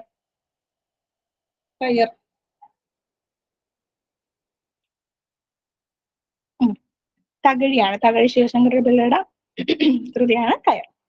അടുത്തത്, കേരളവർമ്മ വലിയ കോയി തമ്പുരാൻ നമ്മുടെ സിലബസിലുള്ള ആളാണ്, എഴുതിയ സന്ദേശകാവ്യം. കേരളവർമ്മ വലിയ കോയി തമ്പുരാൻ എഴുതിയ സന്ദേശകാവ്യം. പഴയ കൃതിയുണ്ട് മേഘസന്ദേശം. മേഘസന്ദേശം എന്ന കൃതിയുടെ അതേ മോഡലില് പിന്നെ വലിയ കോയി തമ്പുരാൻ എഴുതിയ പുസ്തകം, ഏകദേശം അതുപോലെ ഇരിക്കും പേര്. അത് തന്നെ, മയൂര സന്ദേശം. മയൂര സന്ദേശം ചിലപ്പോൾ ഇങ്ങനെ ചോദിക്കാറുണ്ട്, മയൂര സന്ദേശം എഴുതിയത് ആരെന്ന്, വലിയ കോയി തമ്പുരാനാണ്. അത് മേഘ സന്ദേശത്തിന്റെ അതേ ഒരു ഫോർമാറ്റിലാണ് എഴുതിയത്. ഇതും അറിയായിരിക്കും. ഭീമനെ നായകനാക്കി MT വാസുദേവൻ നായർ രചിച്ച പ്രസിദ്ധമായ നോവൽ ഏത്? കഴിഞ്ഞ എക്സാമിന് മലയാളത്തിലെ ഏറ്റവും വലിയ നോവൽ ഏതെന്ന് ചോദിച്ചിട്ടുണ്ട്. അത് വിലാസിനിയുടെ അവകാശികളാണ്. എന്നാൽ രണ്ടാമത്തേത് ഏത് എന്ന് ചോദിച്ചാൽ അത് ഈ രണ്ടാമത്തേത്, രണ്ടാമൂഴം. അതിൽ നായകൻ ആരാണ്? ഭീമനാണ്. ഭീമനെ നായകനാക്കി MT വാസുദേവൻ നായർ രചിച്ച പ്രസിദ്ധമായ നോവലാണ് രണ്ടാമൂഴം. ഇതും അറിയായിരിക്കും. മയ്യഴിപ്പുഴയുടെ തീരങ്ങളിൽ എഴുതിയത് ആരാണ്? മയ്യഴിപ്പുഴയുടെ തീരങ്ങളിൽ, മയ്യഴിപ്പുഴയുടെ തീരങ്ങളിൽ മുകുന്ദൻ. M മുകുന്ദൻ തന്നെയാണ്. മയ്യഴിപ്പുഴ രണ്ടിലും മായുണ്ട്. മയ്യഴിപ്പുഴയുടെ തീരങ്ങളിൽ M മുകുന്ദൻ. അടുത്തത്, കുമാരനാശാൻ അവസാനം രചിച്ച ഖണ്ഡകാവ്യം ഏതാണ്? കുമാരനാശാൻ ഇഷ്ടംപോലെ കൃതികളുണ്ട്. കുമാരനാശാന്റെ ബുക്കൊക്കെ ഒന്ന് നോട്ടിച്ച് നോക്കിക്കോണേ. ഏതാണ്? ശിഷ്യനും മകനും, അച്ഛനും മകളും, മറ്റേ മഗ്ദലന മറിയം, പിന്നെ ഏതാണ്? ചണ്ടാല ഭിക്ഷുകി, കരുണ, അവസാനങ്ങളെല്ലാം ഒന്ന് നോക്കി വെച്ചോണേ. കുമാരനാശാൻ ഏറ്റവും അവസാനം രചിച്ച ഖണ്ഡകാവ്യം കരുണയാണ്. അതൊരു അവസ്ഥ, അതൊക്കെ ഓർത്ത് വെച്ചോണേ. കരുണ ഏറ്റവും അവസാനം രചിച്ച ഖണ്ഡകാവ്യം കരുണയാണ്. ഇനി കേരള ശാകുന്തളം എന്ന് ജോസഫ് മുണ്ടശ്ശേരി വിശേഷിപ്പിച്ച ആട്ടക്കഥ ഏത് ആട്ടക്കഥയാണ്? കേരള ശാകുന്തളം എന്ന് ജോസഫ് മുണ്ടശ്ശേരി വിശേഷിപ്പിച്ച ആട്ടക്കഥ ഏതാണ്? ജോസഫ് മുണ്ടശ്ശേരി അറിയാലോ അല്ലെ, ആദ്യത്തെ നമ്മുടെ EMS മന്ത്രിസഭയിലെ വിദ്യാഭ്യാസ മന്ത്രിയായിരുന്ന ആളാണ് അദ്ദേഹം. കേരള ശാകുന്തളം എന്ന്, പിന്നെ നമ്മൾ ശാകുന്തളം ഉണ്ടല്ലോ, അതുപോലെ കേരളത്തിലെ ശാകുന്തളം എന്ന് ഒരു കൃതിനെ പറഞ്ഞിട്ടുണ്ട്. അത് നളചരിതം ആട്ടക്കഥയെ പറ്റിയിട്ടാണ്. നളചരിതം ആട്ടക്കഥ എന്നതിനെ പറ്റിയിട്ടാണ്. കേരള ശാകുന്തളം എന്ന് ജോസഫ് മുണ്ടശ്ശേരി വിശേഷിപ്പിച്ച ആട്ടക്കഥ ഏതാണ്? നളചരിതം ആട്ടക്കഥ. നളചരിതം.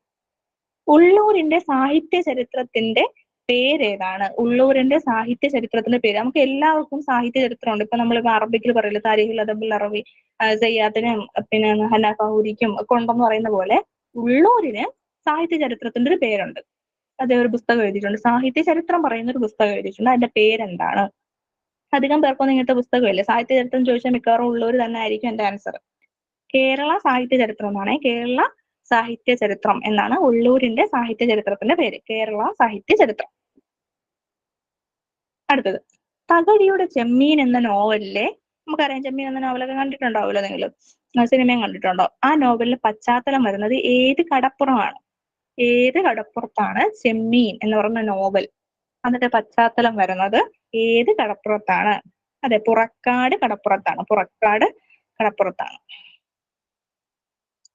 ദൈവത്തിന്റെ വികൃതികൾ എന്ന് പറയുന്ന കൃതി രചിച്ചതാരാണ്?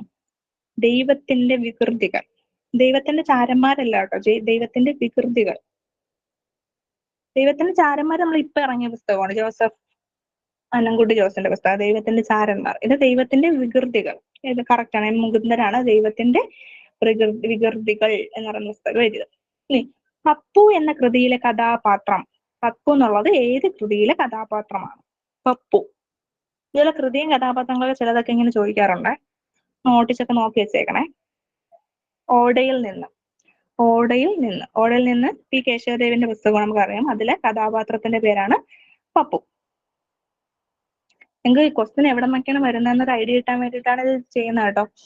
നിങ്ങൾ നോട്ടീസൊക്കെ നോക്കി വെച്ചേക്കണേ, ഇതുപോലുള്ള ടൈപ്പ് ക്വസ്റ്റ്യൻസ്. അടുത്തത്, കേരള പാണിനീയം രചിച്ചതാര്? കേരള പാണിനീയം എന്ന കൃതി രചിച്ചതാര്? അത് തന്നെ, AR രാജരാജവർമ്മ. അത് ഈ കൃതി രചിച്ചുകൊണ്ട് ഇദ്ദേഹത്തിനെ കേരള പാണിനി എന്നാണ് വിളിക്കുന്നത്. AR രാജരാജവർമ്മയാണ് കേരള പാണിനി. കേരള പാണിനീയം എന്ന് പറയുന്ന കൃതി രചിച്ചത് AR രാജരാജവർമ്മ. ഇനി നമുക്ക് കുറച്ച് കറണ്ട് അഫയേഴ്സ് നോക്കാം. കറണ്ട് അഫയേഴ്സ് ഞാനൊരു 2023 നവംബർ ഡിസംബർ ആ സമയത്തൊക്കെയുള്ള പ്രധാനപ്പെട്ടതെന്ന് നോക്കി കുറച്ച് ക്വസ്റ്റ്യൻസ് എടുത്ത് വെച്ചിട്ടുള്ളതാണ്. അവർക്ക് എന്ത് വേണോ ചോദിക്കാം. സത്യം പറഞ്ഞാൽ 2020 കോവിഡിന് ശേഷമുള്ള എന്തും ചോദിക്കാം. നമുക്കെന്താ പറ്റുന്ന ക്വസ്റ്റ്യൻസ് നോക്കാം എന്നുള്ളതേ ഉള്ളൂ. അത് നമുക്ക് നോക്കാമേ. Current affairs. The newly appointed ministers in December 2023 and their portfolio. 2023 നമുക്കറിയാം, നമ്മുടെ കേരള നിയമസഭയില് 2 മന്ത്രിമാര് മാറി. അവരുടെ ടേം കഴിഞ്ഞപ്പോൾ അവർ മാറിയിട്ട് പിന്നെ പുതിയ 3 ആൾക്കാർ വന്നു. പോയ 2 ആൾക്കാർ ആന്റണി രാജുവും അഹമ്മദ് ദേവർകോവിലാണ്. വന്ന ആൾക്കാർ KB ഗണേഷ് കുമാർ. അദ്ദേഹത്തിന് റോഡ് ട്രാൻസ്പോർട്ടാണ് കൊടുത്തത്, മോട്ടോർ വെഹിക്കിളും വാട്ടർ ട്രാൻസ്പോർട്ട്. പിന്നെ കടന്നപ്പള്ളി രാമചന്ദ്രൻ വന്നു, അദ്ദേഹത്തിന് രജിസ്ട്രേഷൻ, മ്യൂസിയം, ആർക്കിയോളജി. പിന്നെ VN വാസവൻ വന്നു, അദ്ദേഹത്തിന് പോർട്ട്സ് ആണ്. ഗണേഷ് കുമാറൊക്കെ ചോദിക്കാൻ സാധ്യത ഉള്ളൂ, ഓർത്ത് വെച്ചാൽ മതി. അത് നമുക്ക് മറ്റേ KSRTCയുടെ വിഷയമൊക്കെ വന്ന് പിന്നെ എന്താണ് ലൈസൻസിന്റെ സംഭവമൊക്കെ വരുമ്പോൾ നമുക്ക് ഓർമ്മ നിൽക്കുമല്ലോ, റോഡ് ട്രാൻസ്പോർട്ട് ഒക്കെയാണ്, മോട്ടോർ വെഹിക്കിൾസ് അതൊക്കെ. കടന്നപ്പള്ളി രാമചന്ദ്രൻ മ്യൂസിയം ആർക്കിയോളജി രജിസ്ട്രേഷനുമായി ബന്ധപ്പെട്ട് രജിസ്ട്രേഷൻ ഫീസൊക്കെ കൂടി എന്നൊക്കെ പറഞ്ഞിട്ട് നിങ്ങൾ ട്രോളൊക്കെ കണ്ടായിരിക്കും. കൂട്ടിയത് സെൻട്രൽ ഗവൺമെന്റ് ആണ്, പക്ഷെ കൊണ്ടത് ഇവിടെ നിന്നുള്ളൂ. Kadannappally Ramachandran, VN Vasavan പോർട്ടുകളാണ്, VN Vasavan. ഇനി അടുത്ത question, Maharishi Valmiki international airport, ഇത് നിങ്ങൾ ഇടയ്ക്ക് കണ്ടിട്ടുണ്ടാവും. അത് ഇനാഗ്രേറ്റഡ് ചെയ്തത് നരേന്ദ്രമോദിയാണ്. അത് എവിടെയാണ് സ്ഥിതി ചെയ്യുന്നത്? അയോധ്യയിലാണ്. അയോധ്യയിൽ നമ്മുടെ ക്ഷേത്രത്തിലോട്ട് വരാൻ വേണ്ടിയിട്ട് അവിടെ പുതിയൊരു എയർപോർട്ട് വന്നില്ലേ, മഹാഋഷി വാൽമീകി ഇന്റർനാഷണൽ എയർപോർട്ട്, അയോധ്യ. അടുത്തത്, the inspection conducted by vigilance to find out the irregularities at eco tourism centres under Kerala forest department. Kerala forest ഡിപ്പാർട്ട്മെന്റിന്റെ കീഴിലുള്ള ഇക്കോ ടൂറിസം കുറെ കേന്ദ്രങ്ങളൊക്കെ ഉണ്ടല്ലോ, ആ സ്ഥലത്തുള്ള പിന്നെ ഇറഗുലാരിറ്റീസ് ഒക്കെ പരിശോധിക്കാൻ വേണ്ടിയിട്ട് വിജിലൻസിന്റെ ഒരു സമിതിക്ക് മിന്നൽ പരിശോധനയൊക്കെ നടത്തുമല്ലോ, അങ്ങനെ നടത്തിയ പരിശോധനയുടെ പേരാണ് ഓപ്പറേഷൻ ജംഗിൾ സഫാരി. ജംഗിൾ കാട്ടിലോട്ടുള്ള സഫാരി, അത്ര ഓർത്തുവെച്ചാൽ ജംഗിൾ സഫാരി. ഇക്കോ ടൂറിസം സെന്ററിലോട്ടാണെന്ന് ഓർത്തുവെച്ചാൽ. അടുത്തത്, the social reformer whose 115th birth anniversary celebrated in 2023. ചിലപ്പോൾ ചോദിക്കാൻ സാധ്യതയുണ്ട്. 2023 ഒരു സോഷ്യൽ റിഫോമറിന്റെ 150ാമത്തെ ബർത്ത് ആനിവേഴ്സറി ആഘോഷിച്ചിട്ടുണ്ട്. അത് വക്കം മൗലവിയാണ്, ഓർത്ത് വെച്ചോണേ. 150ാമത് ആനിവേഴ്സറി 2023 ആഘോഷിച്ചത് ആരുടേതാണ്? നമ്മള് സിലബസിലുള്ള ആളല്ലേ, ചിലപ്പോൾ ചോദിക്കാം. Vakkom മൗലവിയുടേതാണ്. The Indian Institute, which was awarded Leif Erikson Lunar Prize 2023 by the Exploration Museum in Iceland. ഐസ്ലാൻഡിലെ എക്സ്പ്ലോറേഷൻ മ്യൂസിയം കൊടുക്കുന്ന ലീഫ് എറിക്സൺ ലൂണാർ പ്രൈസ് എന്ന് പറയുന്ന അവാർഡ് കിട്ടിയ ഇന്ത്യൻ ഇൻസ്റ്റിറ്റ്യൂട്ട് ISRO ആണ്. ISRO ബന്ധപ്പെട്ട ക്വസ്റ്റ്യൻസ് ഒക്കെ പൊതുവെ PSCക്ക് ഇഷ്ടമാണ്, അതുകൊണ്ട് ചിലപ്പോൾ ചോദിക്കാൻ സാധ്യതയുണ്ട്. 2023 ലീഫ് എറിക്സൺ ലൂണാർ പ്രൈസ് ISRO. അടുത്ത, winner of inaugural Khelo India para games. Para games para olympics എന്ന് നിങ്ങൾ കേട്ടിട്ടില്ല. അതായത് അവർക്ക് എന്താണ് വാക്കെന്താണോ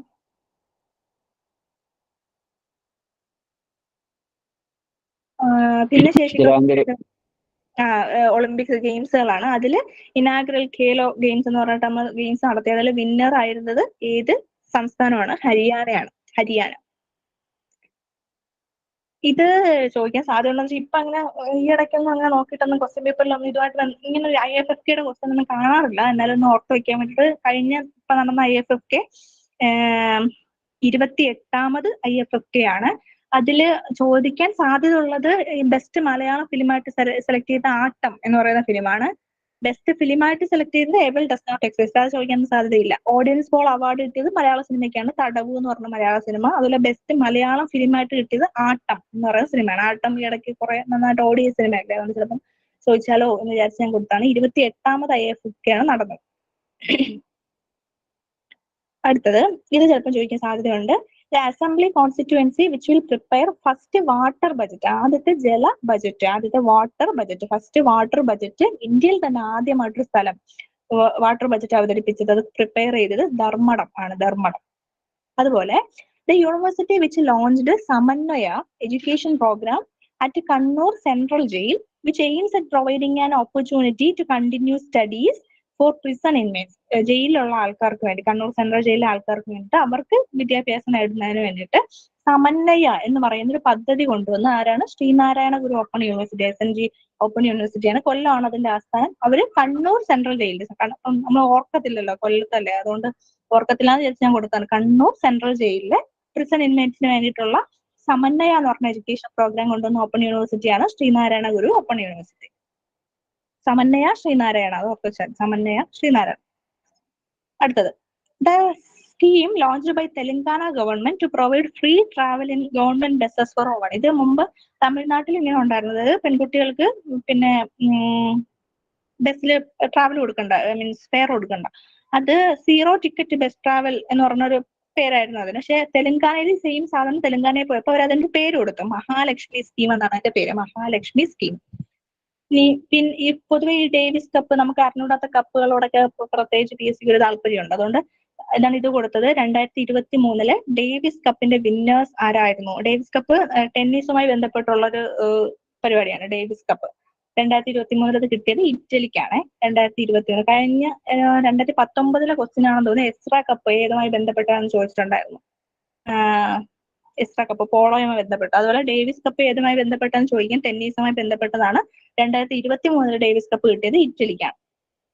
അടുത്തത് art form which was recent included in Kerala Sangeetha Nataka academy's list for recognised art forms. അതായത് കേരള സംഗീത നാടക അക്കാദമി അവരെന്ത് ചെയ്യും, റെക്കഗ്നൈസ്ഡ് ആർട്ട് ഫോംസ് പറഞ്ഞാൽ പ്രത്യേകം കുറച്ച് ആർട്ട് ഫോംസ് ഒക്കെ അവർ ലിസ്റ്റ് ചെയ്യും. അങ്ങനെ ലിസ്റ്റ് ചെയ്ത് എന്തിനാന്ന് വെച്ചാൽ അതിനെ സംരക്ഷിക്കാനും അതിലെ പിന്നെ ആൾക്കാർക്ക് വേണ്ട സഹായങ്ങൾ ചെയ്യാനും അതിനൊക്കെ വേണ്ടിയിട്ടാണ്. അങ്ങനെ ലിസ്റ്റ് ചെയ്തതില് പുതുതായിട്ട് വന്നൊരു സംഭവമാണ് മിമിക്രി. പുതുതായിട്ട് വന്നത് അങ്ങനെ റെക്കഗ്നൈസ്ഡ് ലിസ്റ്റ് വന്നപ്പോൾ അത് പുതുതായിട്ട് വന്നതാണ് മിമിക്രി. അപ്പൊ നമ്മള് ചിലപ്പോൾ ഈ ക്വസ്റ്റ്യൻ ചോദിച്ചാലേ കേരള സാഹിത്യ നാടക അക്കാദമി എന്നൊക്കെ കാണുമ്പോൾ മിമിക്രി അതിലോട്ട് നമുക്ക് കണക്ട് ചെയ്യാൻ പറ്റത്തില്ലല്ലോ. അതുകൊണ്ട് പ്രത്യേകിച്ച് കൊടുത്തതാണ്. കേരള സാഹിത്യ നാടക അക്കാദമിയുടെ ആർട്ട് ഫോംസ്, അവർ അംഗീകരിച്ച ആർട്ട് ഫോംസിൽ പുതുതായിട്ട് ചേർന്നതാണ് മിമിക്രി.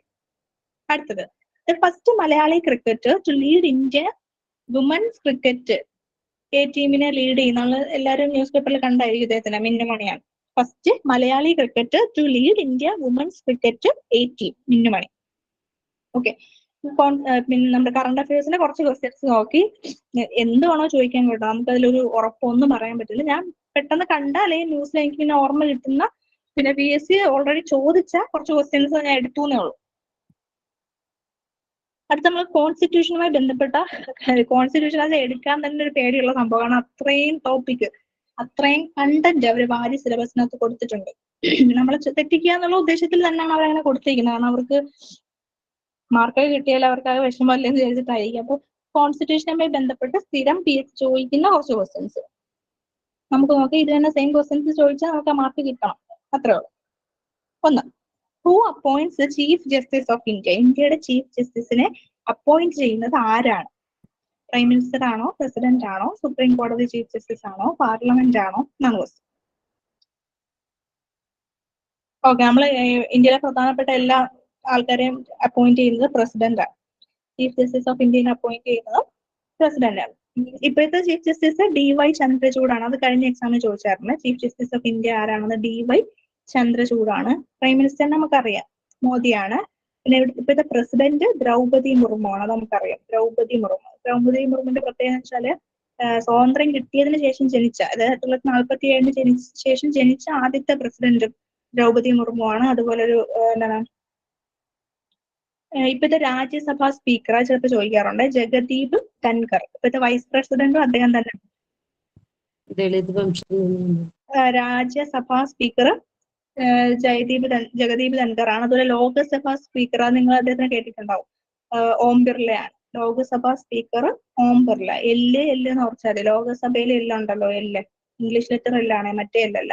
ലോകസഭ എല്ല്, ഓം ബിർള എല്ല്. ഓം ബിർളയിൽ എല്ലില്ലേ. ലോകസഭാ സ്പീക്കർ ഓം ബിർളയാണ്.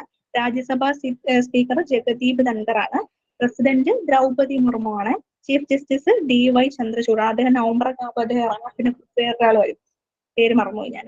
പിന്നെ എഡ്യൂക്കേഷണൽ മിനിസ്റ്റർ അറിയാലോ അല്ലെ, ധർമ്മേന്ദ്ര പ്രധാനാണ് ഇപ്പോഴത്തെ എഡ്യൂക്കേഷണൽ മിനിസ്റ്റർ, ധർമ്മേന്ദ്ര പ്രധാൻ. പിന്നെ മൈനോറിറ്റി മിനിസ്റ്റേഴ്സ് സ്മൃതി ഇറാനിയാണ്. സ്മൃതി ഇറാനി പറയുമ്പോൾ ടെക്സ്റ്റൈൽസ് എന്ന് ഓർക്കരുത് കേട്ടോ. കഴിഞ്ഞ സഭയിൽ അദ്ദേഹം അവര് സ്മൃതി ഇറാനി ടെക്സ്റ്റൈൽസ് ആയിരുന്നു. ഇപ്പൊ അവര് മൈനോറിറ്റി വെൽഫെയർ, അതിലാണ് സ്മൃതി ഇറാനി ഉള്ളത്. മൈനോറിറ്റി വെൽഫെയർ മിനിസ്റ്റർ ആണ് സ്മൃതി ഇറാനി. Educational minister Dharmendra Pradhan. പിന്നെ ഒപ്പോസിഷൻ ലീഡർ അറിയാലോ, മല്ലികാർജുൻ ഖാർഗെയാണ് ഒപ്പോസിഷൻ ലീഡർ, മല്ലികാർജുൻ ഖാർഗെ. അടുത്തത്, what is the term duration ഒഫീഷ്യലായിട്ട് ഇതില്ലല്ലോ, ഒപ്പോസിഷൻ ലീഡർ ഇല്ലല്ലോ. അല്ല, ഞാൻ പറഞ്ഞാ ചിലപ്പോ ചോദിക്കാൻ സാധ്യതയുണ്ടല്ലോ. അയാള് രാജ്യസഭാ മെമ്പർ അല്ലേ? അത് ഒപ്പോസിഷൻ ലീഡർ എന്ന് പറഞ്ഞ പ്രധാനപ്പെട്ട ഒരാളുടെ ഒരു വെച്ചിട്ടുണ്ട് നമ്മൾ അങ്ങനെ മനസ്സിലാക്കാൻ വേണ്ടിയിട്ട്. ഇത് മല്ലികാർജുൻ ഖാർഗെ തന്നെയാണ് ഒപ്പോസിഷൻ ലീഡർ. ആരാണെന്ന് ചോദിച്ചാൽ മല്ലികാർജുൻ ഖാർഗെ തന്നെയാണ് ആൻസർ എഴുതേണ്ടത്.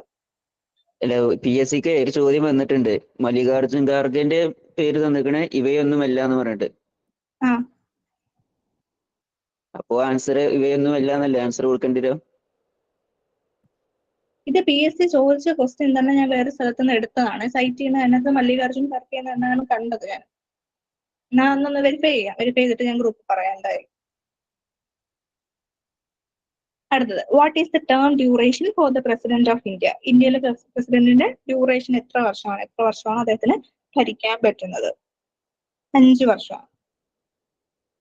അടുത്തത്, who is known as the father of Indian constitution? Father of Indian constitution എന്നറിയപ്പെടുന്നത്?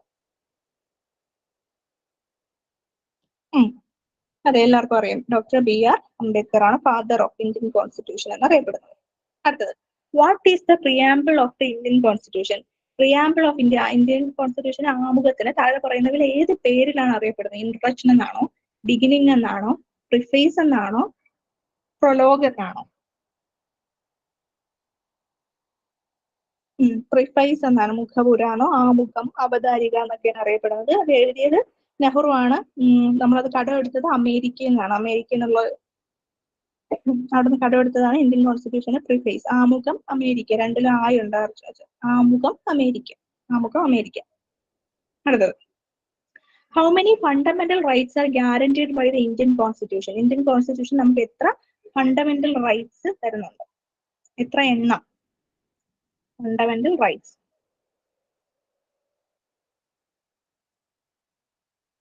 6 ആയിരുന്നു മുമ്പ്, 7 ആയിരുന്നു. അതിൽ സ്വത്തവകാശം എടുത്ത് മാറ്റി ഇപ്പൊ അത് 6 ഉള്ളൂ. 6 ഏതൊക്കെയെന്ന് വെച്ചാൽ റൈറ്റ് ടു ഇക്വാലിറ്റി, അതുപോലെ റൈറ്റ് ടു ഫ്രീഡം, അതുപോലെ right to freedom of religion ഉണ്ട്, പിന്നെ കൾച്ചറൽ ആൻഡ് എഡ്യൂക്കേഷണൽ റൈറ്റ് ഉണ്ട്, റൈറ്റ് ടു കോൺസ്റ്റിറ്റ്യൂഷണൽ റെമഡീസ് ഉണ്ട്, റൈറ്റ് അഗെയിൻസ്റ്റ് എക്സ്പ്ലോയിറ്റേഷൻ ഉണ്ട്.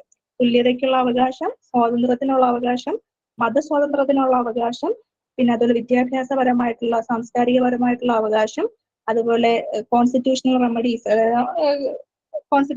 അതുമായി ബന്ധപ്പെട്ട് നമുക്ക് എന്ത് ആവശ്യത്തിനും കോടതിയെ സമീപിക്കുക, നിയമസഹായം നേടുക, അതുമായിട്ട് അതിനുള്ള അവകാശമുണ്ട്. അതുപോലെ ചൂഷണങ്ങൾക്കെതിരെയുള്ള അവകാശം. അങ്ങനെ 6 അവകാശങ്ങളാണ് ഉള്ളത്. അതിൽ ഒരെണ്ണം കൂടി ഉണ്ടായിരുന്നു, അത് ഏതാണ് പ്രോപ്പർട്ടിക്കുള്ള അവകാശമായിരുന്നു. അത് പിന്നെ അത് അമെൻഡ് ചെയ്ത് അതെടുത്ത് കളഞ്ഞു. അപ്പൊ 6 ഉള്ളൂ. Fundamental rights 6.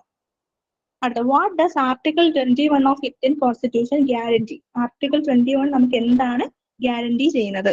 ആർട്ടിക്കിൾ 21 നമുക്ക് എന്താണ് ഗ്യാരണ്ടി ചെയ്യുന്നത്? ഇങ്ങനെ കുറെ ആർട്ടിക്കിൾസ് ചോദിക്കാറുണ്ട് കേട്ടോ. കുറെയൊക്കെ ഇങ്ങനെ പഠിച്ചു വെക്കാന്നല്ലാതെ നമുക്കൊന്നും ചെയ്യാൻ പറ്റത്തില്ല. കറക്റ്റ് ആണ്. Article 21 right to life and article 21 right against exploitation, right to life and personal liberty ആണെന്നാണ് എന്റെ ഓർമ്മ. ഞാൻ നോക്കിയിട്ട് പറയാം കേട്ടോ. അതെ, right to life and personal liberty ആണെന്നാണ് എന്റെ ഓർമ്മ. ആൻസർ ചെയ്തപ്പോൾ മാറിപ്പോയതായിരിക്കും. Right to life and prosperity personal liberty എന്നുള്ളതാണ് ആർട്ടിക്കിൾ 21. അടുത്തത്, who has the power to dissolve the Lok Sabha? ലോകസഭയെ പിരിച്ചിടാനുള്ള power ഉള്ളത് ആർക്കാണ്? ലോകസഭയെ ഡിസോൾവ് ചെയ്യാനുള്ള പവർ ആർക്കാണുള്ളത്?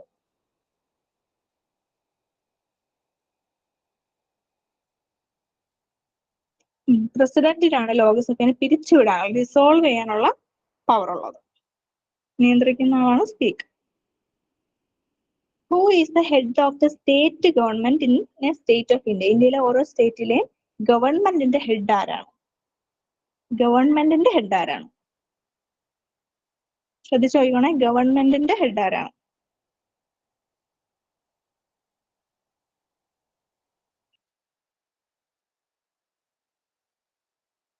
ഇത് തെറ്റിപ്പോകാൻ സാധ്യതയുണ്ട്. ഗവൺമെന്റിന്റെ ഹെഡ്, ഭരണപരമായിട്ടുള്ള എല്ലാ കാര്യങ്ങളും ചെയ്യുന്ന ആള് ചീഫ് മിനിസ്റ്റർ ആണ്. മറ്റേത് അദ്ദേഹമാണ് ഏറ്റവും പ്രധാനപ്പെട്ട ആൾ. പ്രഥമ പൗരൻ ഗവർണറാണ്. പക്ഷെ ഗവൺമെന്റിന്റെ ഹെഡ് ചോദിച്ചാല് ചീഫ് മിനിസ്റ്റർ ആണ്. മാറിപ്പോരുത്. സ്റ്റേറ്റ് ഗവൺമെന്റ് എന്ന വാക്കിൽ ക്വസ്റ്റിനെ കാണും. അതുപോലെ മറ്റേതും അങ്ങനെയാണ്. പ്രധാനമന്ത്രി ഗവൺമെന്റിന്റെ ഹെഡാണ്. ഏറ്റവും പ്രധാനപ്പെട്ട ആള് പ്രസിഡന്റ് ആണ്. അതുപോലെ അടുത്ത, which constitutional amendment lowered the voting age from 21 to 18? നമ്മുടെ വോട്ടിംഗ് ഏജ്, വോട്ട് ചെയ്യാനുള്ള പ്രായം 21 നിന്ന് 18 മാറ്റിയത് ഏത് അമെന്റ്മെന്റ് പ്രകാരമാണ്?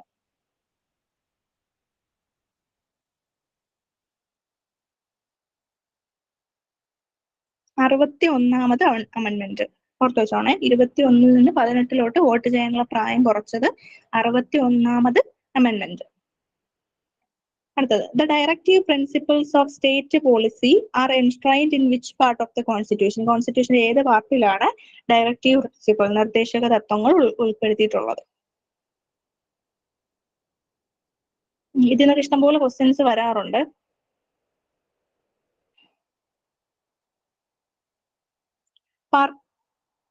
പാർട്ട് 4 ആണ് കറക്റ്റ് ആൻസർ. പാർട്ട് 1 യൂണിയൻ ടെറിട്ടറീസുമായി ബന്ധപ്പെട്ട കാര്യങ്ങളൊക്കെയാണ് ഉള്ളത്. പാർട്ട് 2 പ്രധാനമായിട്ട് സിറ്റിസൺഷിപ്പുമായി ബന്ധപ്പെട്ട കാര്യങ്ങളാണ്. പാർട്ട് 3 ഫണ്ടമെന്റൽ റൈറ്റ്സ് ഉള്ളത്. പാർട്ട് 4 ഡയറക്റ്റീവ് പ്രിൻസിപ്പിൾസ് ഉണ്ട്. അതുപോലെ പാർട്ട് 4A ഫണ്ടമെന്റൽ ഡ്യൂട്ടീസ് ഉള്ളത്. പാർട്ട് 4 ഡയറക്റ്റീവ് പ്രിൻസിപ്പിൾ ആണ്. പാർട്ട് 4A ചോദിച്ചാൽ അതിനകത്ത് ഫണ്ടമെന്റൽ ഡ്യൂട്ടീസ് ആണ്. Part 4A fundamental duties. ഇനി how many fundamental duties are there in the constitution of India? നമ്മൾ നേരത്തെ ഫണ്ടമെന്റൽ റൈറ്റ്സ് ചോദിച്ചത് 6 ആണെന്ന് പറഞ്ഞു. ഈ ഫണ്ടമെന്റൽ ഡ്യൂട്ടീസ് എത്ര എണ്ണം ഉണ്ട്? ഫണ്ടമെന്റൽ ഡ്യൂട്ടീസ് 11 ഇത് എല്ലാമെന്ന് ഞാൻ പറയുന്നത് നമുക്ക് അറിയാവുന്ന കാര്യങ്ങൾ തന്നെയാണ്. എന്താണ്? നാഷണൽ ഫ്ലാഗിനെ റെസ്പെക്ട് ചെയ്യുക, നാഷണൽ ആന്തത്തിനെ റെസ്പെക്ട് ചെയ്യുക, ഇന്ത്യയുടെ ഇന്റഗ്രിറ്റിയെ സംരക്ഷിക്കാൻ ശ്രമിക്കുക, നമ്മുടെ കൺട്രിക്ക് വേണ്ടി ഡിഫെൻഡ് ചെയ്യുക, അതുപോലെ ബ്രദർഹുഡ് സാഹോദര്യമൊക്കെ ഉറപ്പിക്കാൻ ശ്രമിക്കുക, എൻവയോൺമെന്റിനെ പ്രൊട്ടക്ട് ചെയ്യുക, സയന്റിഫിക് ടെമ്പർ വളർത്തുക, 6 മുതൽ 14 വയസ്സുള്ള കുട്ടികൾക്ക് എഡ്യൂക്കേഷൻ കൊടുക്കുക, ഇങ്ങനെയുള്ള 11 ഫണ്ടമെന്റൽ ഡ്യൂട്ടീസ് ആണ് ഉള്ളത്. 11 മറക്കപ്പോ ഫണ്ടമെന്റൽ ഡ്യൂട്ടീസ് ഓരോരുത്തരും ആലോചിച്ചത്, ഓരോരുത്തരും ചെയ്യേണ്ട കാര്യങ്ങളല്ലേ, ഓരോന്ന് ആലോചിച്ചത്. 11 ഓരോരുത്തരും ചെയ്യേണ്ട ഡ്യൂട്ടീസ്, ഫണ്ടമെന്റൽ ഡ്യൂട്ടീസ്, ഓരോരുത്തരും ചെയ്യേണ്ട ഡ്യൂട്ടീസ് ഓരോന്ന് അങ്ങനെ ആലോചിച്ചാൽ. അടുത്ത, in which year was the national human right commission established? ഏത് വർഷമാണ് മനുഷ്യാവകാശ commission,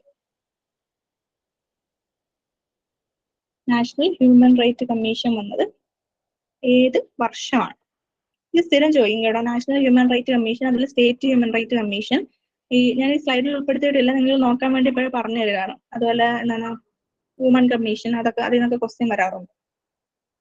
1993 national human right commission, 1993. അടുത്തത്, in which year the chief information commissioner via an order had declared the political parties as public authorities and brought them under the RTI Act? RTI Act, right to information act, നിങ്ങൾക്ക് അറിയായിരിക്കും. അത് 2005 act വന്നത്. അപ്പൊ ആ ആക്ടിലെന്ന് വെച്ചാൽ നമ്മൾ സാധാരണ ഏതെങ്കിലും ഗവൺമെന്റ് പൊതു പബ്ലിക് അതോറിറ്റീസിൽ നിന്ന് നമുക്ക് വേണ്ടത്ര വിവരം കിട്ടിയില്ലെങ്കിൽ നമുക്ക് എന്ത് ചെയ്യാം, പിന്നെ വിവരാവകാശം സമർപ്പിച്ച് അപ്പൊ അവര് നമുക്ക് കൃത്യമായിട്ട് മറുപടി തരണം. എന്നാൽ അത് ആ പബ്ലിക് അതോറിറ്റി എന്ന് പറഞ്ഞ ഗ്രൂപ്പിനകത്തുണ്ട് പൊളിറ്റിക്കൽ പാർട്ടീസും അതുപോലെ പബ്ലിക് അതോറിറ്റീസ് ആണ്. നമുക്ക് ഏതെങ്കിലും ഒരു പൊളിറ്റിക്കൽ പാർട്ടീസ്, ഇപ്പൊ നമ്മൾ ഇലക്ട്രൽ ബോണ്ടൊക്കെ വന്നില്ലേ, ഇപ്പം അത് എന്താണ് സുപ്രീം കോടതി പറഞ്ഞപ്പോ അവർക്ക് SBIക്ക് എത്ര വലിയ ഡേറ്റ ആണെങ്കിലും അത് കൊടുത്തേ പറ്റുള്ളൂ. അതുപോലെ ഏതൊരു പൗരനും വിവരാവകാശ നിയമപ്രകാരം ആവശ്യപ്പെടുവാണെങ്കിൽ പൊളിറ്റിക്കൽ പാർട്ടീസിന്റെ വിവരങ്ങളാണെങ്കിൽ പോലും അത് കിട്ടണം എന്ന് പറഞ്ഞിട്ട് ഏത് വർഷമാണ് അങ്ങനെ ഒരു ഓർഡർ വന്നത്? പൊളിറ്റിക്കൽ പാർട്ടീസും ഇത് പബ്ലിക് അതോറിറ്റീസ് ആണ്, അവരും RTI ആക്ടിന്റെ താഴെ വരേണ്ട ആൾക്കാരാണെന്ന് പറഞ്ഞത് ഏത് വർഷമാണ്? 2013. RTI ആക്ട് വന്നത് 2005. പൊളിറ്റിക്കൽ പാർട്ടീസ് അതിന്റെ കീഴെ വന്നത് 2013. അടുത്തത്, according to official language act, which language should be used for purpose of communication between the union and the non Hindi states? Union government non Hindi state, അതായത് സൗത്ത് ഇന്ത്യൻ സംസ്ഥാനങ്ങളുമായിട്ട്, അവരെല്ലാം non Hindi ബെൽറ്റിൽ വരുന്ന ആൾക്കാരല്ലേ. അപ്പൊ ഈ നോൺ ഹിന്ദി സ്റ്റേറ്റുകളിലെ ആൾക്കാരുമായിട്ട് സംസാരിക്കണം, അവർ ഗവൺമെന്റ് ഓർഡേഴ്സ് അങ്ങോട്ടും ഇങ്ങോട്ട് അയക്കണമെങ്കിൽ ഏത് ഭാഷയാണ് ഉപയോഗിക്കേണ്ടത്? Any regional language of the state, ആ സ്റ്റേറ്റിന്റെ ഏത് പ്രാദേശിക ഭാഷ ആണെങ്കിലും ഉപയോഗിക്കാം, ഇംഗ്ലീഷ് ഉപയോഗിക്കാം, അല്ലെങ്കിൽ any language specific by the supreme കോടതി, സുപ്രീം കോടതി പറഞ്ഞ ഏത് ഭാഷ വേണമെങ്കിലും ഉപയോഗിക്കാം. Option D, none of the above. നിങ്ങൾ മിക്കവാറും സൗണ്ട് കുറവാണോ? കുഴപ്പമില്ലെന്ന് വിചാരിക്കണം. സൗണ്ട് ഓക്കെ, നിങ്ങൾ മിക്കവാറും ഗവൺമെന്റ് ഓർഡേഴ്സ് ഒക്കെ ഇറങ്ങുമ്പോൾ നിങ്ങൾ ശ്രദ്ധിച്ചിട്ടുണ്ടായിരിക്കും, ഇംഗ്ലീഷിലും ഇറങ്ങും അതുപോലെ ഹിന്ദിയിലും ഇറങ്ങും. നോൺ ഹിന്ദി സ്റ്റേറ്റ്സിന് ഇംഗ്ലീഷിലാണ് അത് ഇറങ്ങാറ്. ക്വസ്റ്റ്യൻ കാണുമ്പോൾ ഡൗട്ട് തോന്നുന്നുണ്ടാകും വിചാരിച്ചിട്ട് ഞാനത് കൊടുത്തേ. അടുത്തത്, poor and weaker section of the society and ensures justice for all, എല്ലാവർക്കും ജസ്റ്റിസ് എന്ന് പറയുന്നത് ഏത് ആർട്ടിക്കിളിൽ വരുന്നതാണ്? തുല്യനീതി ഉറപ്പാക്കണം എന്നുള്ളത് ഏത് ആർട്ടിക്കിളിൽ വരുന്നതാണ്?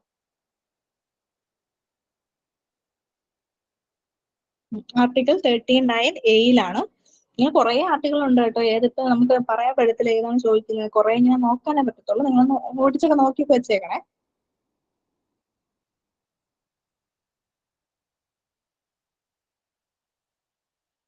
ഒരു മിനിറ്റ്.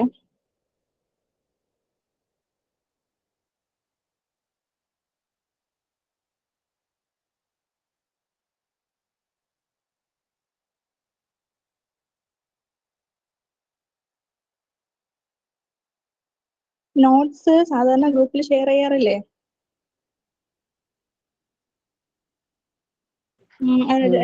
ഷെയർ ചെയ്യുമായിരിക്കും കേട്ടോ. അതുപോലെ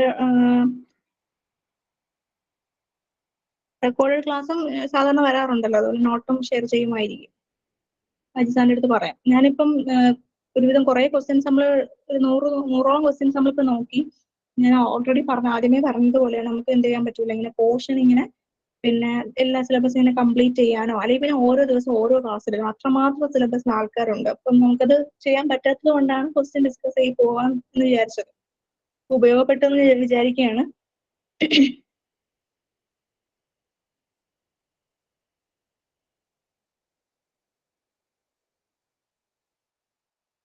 ഈ പഠിച്ച ക്വസ്റ്റ്യൻസ് കൂടാതെ കൂടുതൽ പഠിക്കണം കേട്ടോ, ഇതുപോലുള്ള ക്വസ്റ്റ്യൻസ്. അതായത് ഇപ്പം നിങ്ങൾക്ക് ഇപ്പൊ ഏകദേശം ഐഡിയ കിട്ടി. ഒഫീഷ്യൽ ലാംഗ്വേജിന്റെ ക്വസ്റ്റ്യൻ വായിച്ചില്ല, അതൊന്നും കൂടി ഒന്ന് പറയാമോ?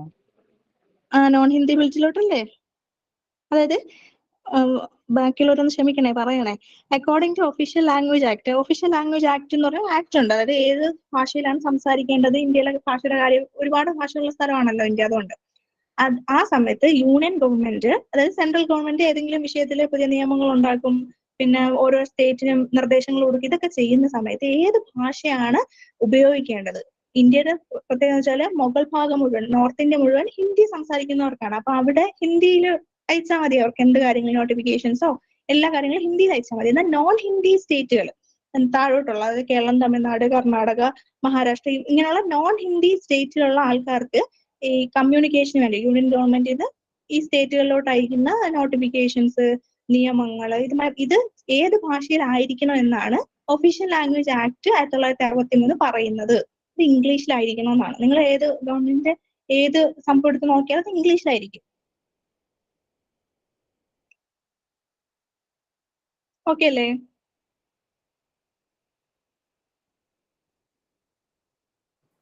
ടീച്ചർ ഏത് ഒരു 100-ാം വാർഷികം ആഘോഷിച്ചില്ല, അത് ആരുതാന്നാ പറഞ്ഞത്? 150 മക്കം അബ്ദുൽ ഖാദർ മൗലവിയുടെ 150-ാം വാർഷികം 2023 കഴിഞ്ഞ വർഷം. അപ്പൊ കുമാരനാശാന്റെ ആഘോഷിച്ചിരുന്ന 23-ന്? അത് 100-ാം വാർഷികമാണെന്ന് തോന്നുന്നു. എനിക്കത് ഓർമ്മയില്ല കേട്ടോ കറക്റ്റ്. ഞാനത് ആലോചിച്ചതായിരുന്നു, എടുക്കാൻ മറന്നുപോയി.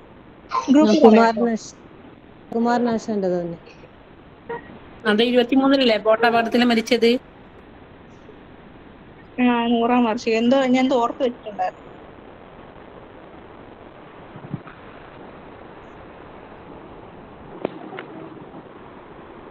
അജി സാർ അപ്പൊ നിർത്താലോ അല്ലേ?